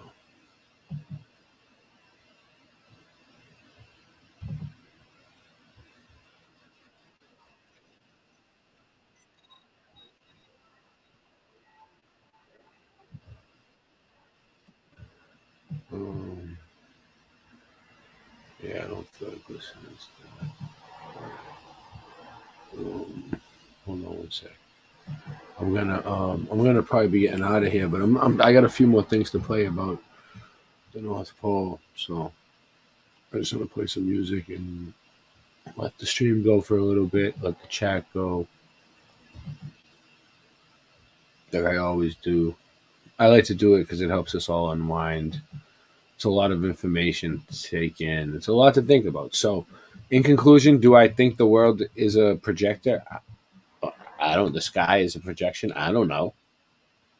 Don't ask me.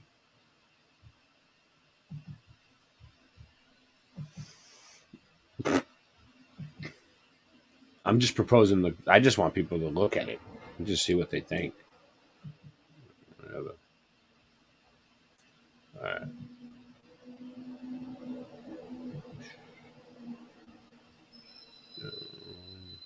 Yeah. All right.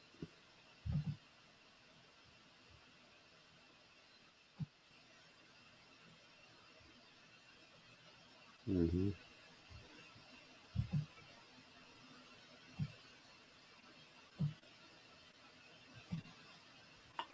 Stop there.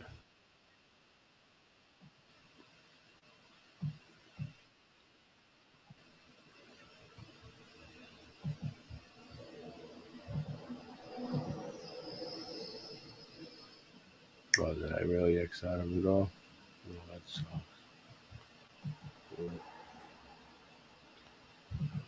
Alright, I'll have to go back.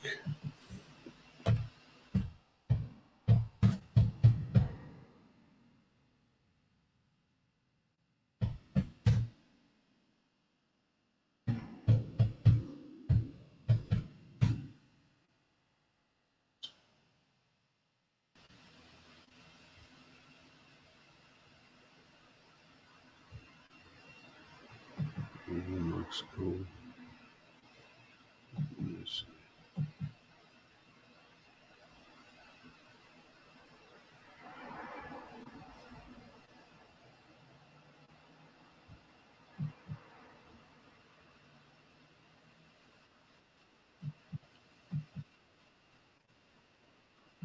All right, let's check this out.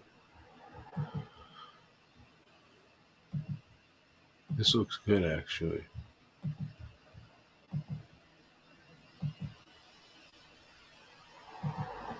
It appears that we have been in an energy extraction system, but this whole time it's actually been our collective unresolved inner playing on the outside so we can observe it and thus transmute it. This is what purging is. You must confront every aspect of yourself until it is merged into singularity. Your innermost does not only play inside you, it plays outside of you as well, as within, so without. Every experience, trauma, ounce of turmoil, and feeling of disconnection you've felt has propelled you during this automatic ascensional process.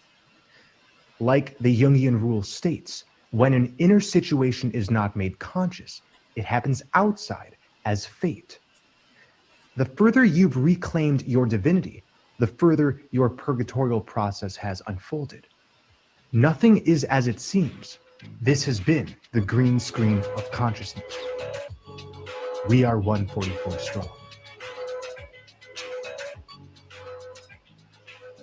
We've been in the Garden of Eden this whole time, dreaming up this illusion. We have been in the Emerald Dream, a green screen of consciousness. The heart was split into duality, and this manifested as a simulated experience in order to dissolve what's projected onto the heart.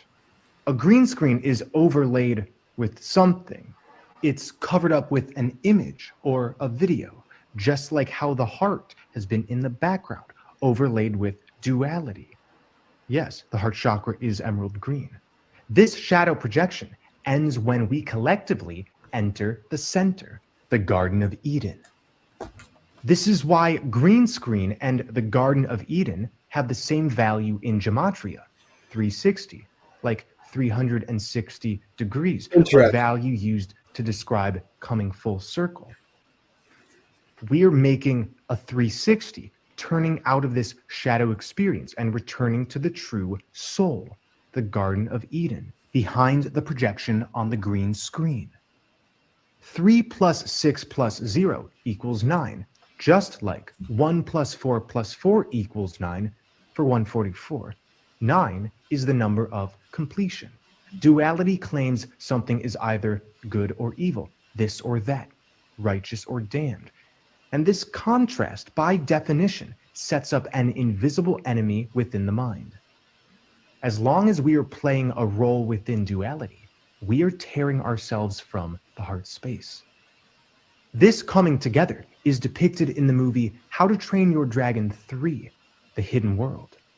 The story centers around a hidden land of dragons, uncovered after a black and white dragon come together in romantic union. This is duality merging, the masculine and feminine. A scene shows the aurora borealis overhead as the black and white dragon fly across the ocean to reach the hidden world.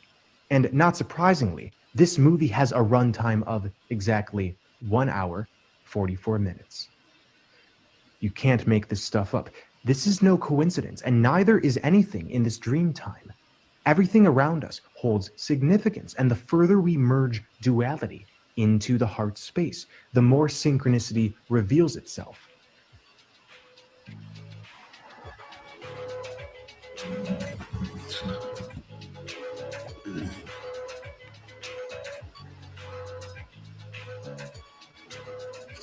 Time is the measurement of this third-dimensional overlay. The 144,000 have emitted time to resolve themselves on the wheel of samsara, of birth and death. However, synchronicity is the measurement of the heart space, the true blueprint. Synchronicity is truly alignment with intuition.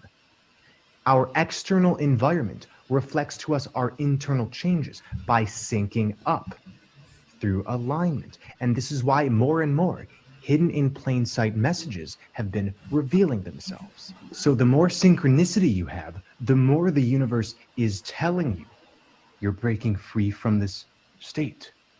You're leaving, you're on your way out. We have been living on the outside. That's what we refer the realm as. You walk outside and there you are, outside, on Earth. We have been existing in a shadow projection within the south polarity. South contains out in it, and we use the word south to explain when something goes awry, a situation that goes south, a relationship gone south. This is all revealing that the dis-ease of this realm is a manifestation of leaving the 0 point in our perception out into the south, on the outside of the true template. So, this has been a temporary scenario of cubed consciousness. In open world simulation video games and in movies, the T-pose is commonly used. This is like Da Vinci's Vitruvian Man. The avatar you're choosing has a T-pose. This looks like a cross, which is also what a cube looks like when unfolded. We are in the green screen. We have been avatars on the cross. This is indeed what Jesus Christ on the cross represents. It represents your own Christ consciousness being put on hold so you could enter a dualistic simulated experience. Once again, the chakra system is a direct manifestation of our collective duality. The above and below chakras have been extracting energy from the heart during our time in purgatory. Just like how the hourglass has extracted us while we remained in the cycle of reincarnation. The hourglass looks like the toroidal field too. The Lord of karma and discipline, imposes confining experiences onto us when the living souls are in a state of forgetfulness. To leave time and stop the sand from falling up and down, we can activate our emerald rays and return home. After all, home is where the heart is. An hourglass also looks like the toroidal field of this realm. The 0 point energy has been allocated to the above and below because the collective consciousness required a purgatorial process. This is why religion and spirituality have been full of terms like angels, demons, enlightened, unenlightened, righteous, perfect, unspiritual. Because as long as the heart space remained pulled at, a middle path was out of the realm of our limited understanding. Now we are inner standing. All of this is why Earth is an anagram for heart. We had not been living from the heart, so the heart got rearranged, becoming Earth. The new Apple Watch Series 4 just came out. Don't think this holds a message? So we can find it from the center point of the watch. We are shown a bright message. Think again.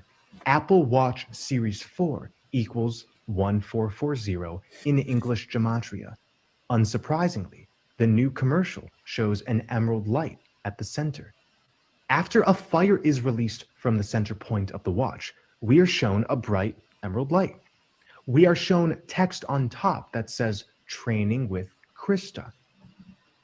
Krista, as in Krishna or Christ. This is referring to the Christ consciousness we've been training for in this shadow experience, training with Krista, with the inner Christ. The Sophia Christos is coming back, baby. And we see fire because the fire of the heart destroys all that does not serve. We are manifesting the real truth. The Old English translation for the word Ruth means a feeling of sorrow, distress, pity. So to find the truth, we cross out the feelings of distress through a collective purging process. We find the truth after crossing out the inner distress. A cross. It's kind of like an X. And like we emphasized in the video, Or a T. Treasure of the Heart, X marks the spot. So we can cross out this game, making it our X. You know when you say you have an ex-boyfriend or girlfriend? Yeah. And like Linkin Park states, in the end, it doesn't even matter. Matter is of the mother, the great mother Sophia. This is why the Latin mater is the root of the word matrix. The matter only matters when we're enveloped in the collective spell of duality, of splitting reality into unsolvable opposing halves. Checkerboards are used to play games. So the way to dissolve this magnetic grid, this checkerboard, is to stop playing these games. That's why you're flashed checkerboards everywhere. It's not about being on the side of good or evil. It's about the middle path always. After all, if you don't play, your enemy has nobody to play with. The name Sophia in Jewish gematria equals 218. Not surprisingly, so does the name Hermes. All right. Peace. I'm gonna play it, but hold on. I'm gonna do it a little different.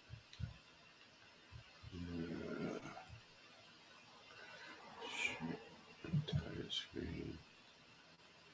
I'm getting out of here personally. I'm hungry. I gotta get some food made. So I might come back. I'm gonna keep it going though.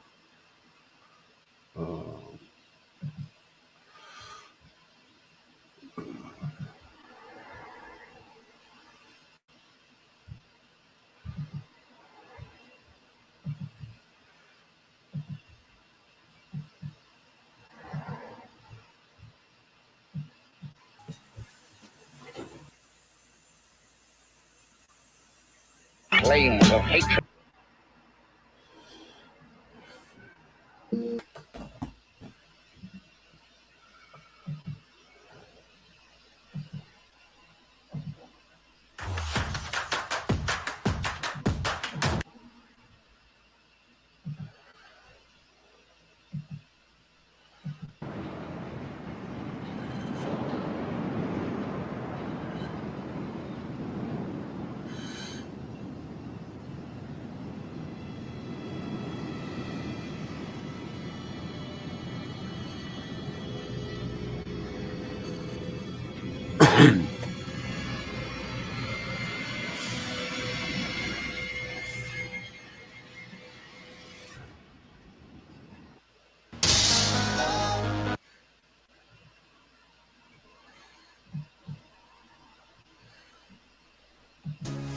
They can't stop.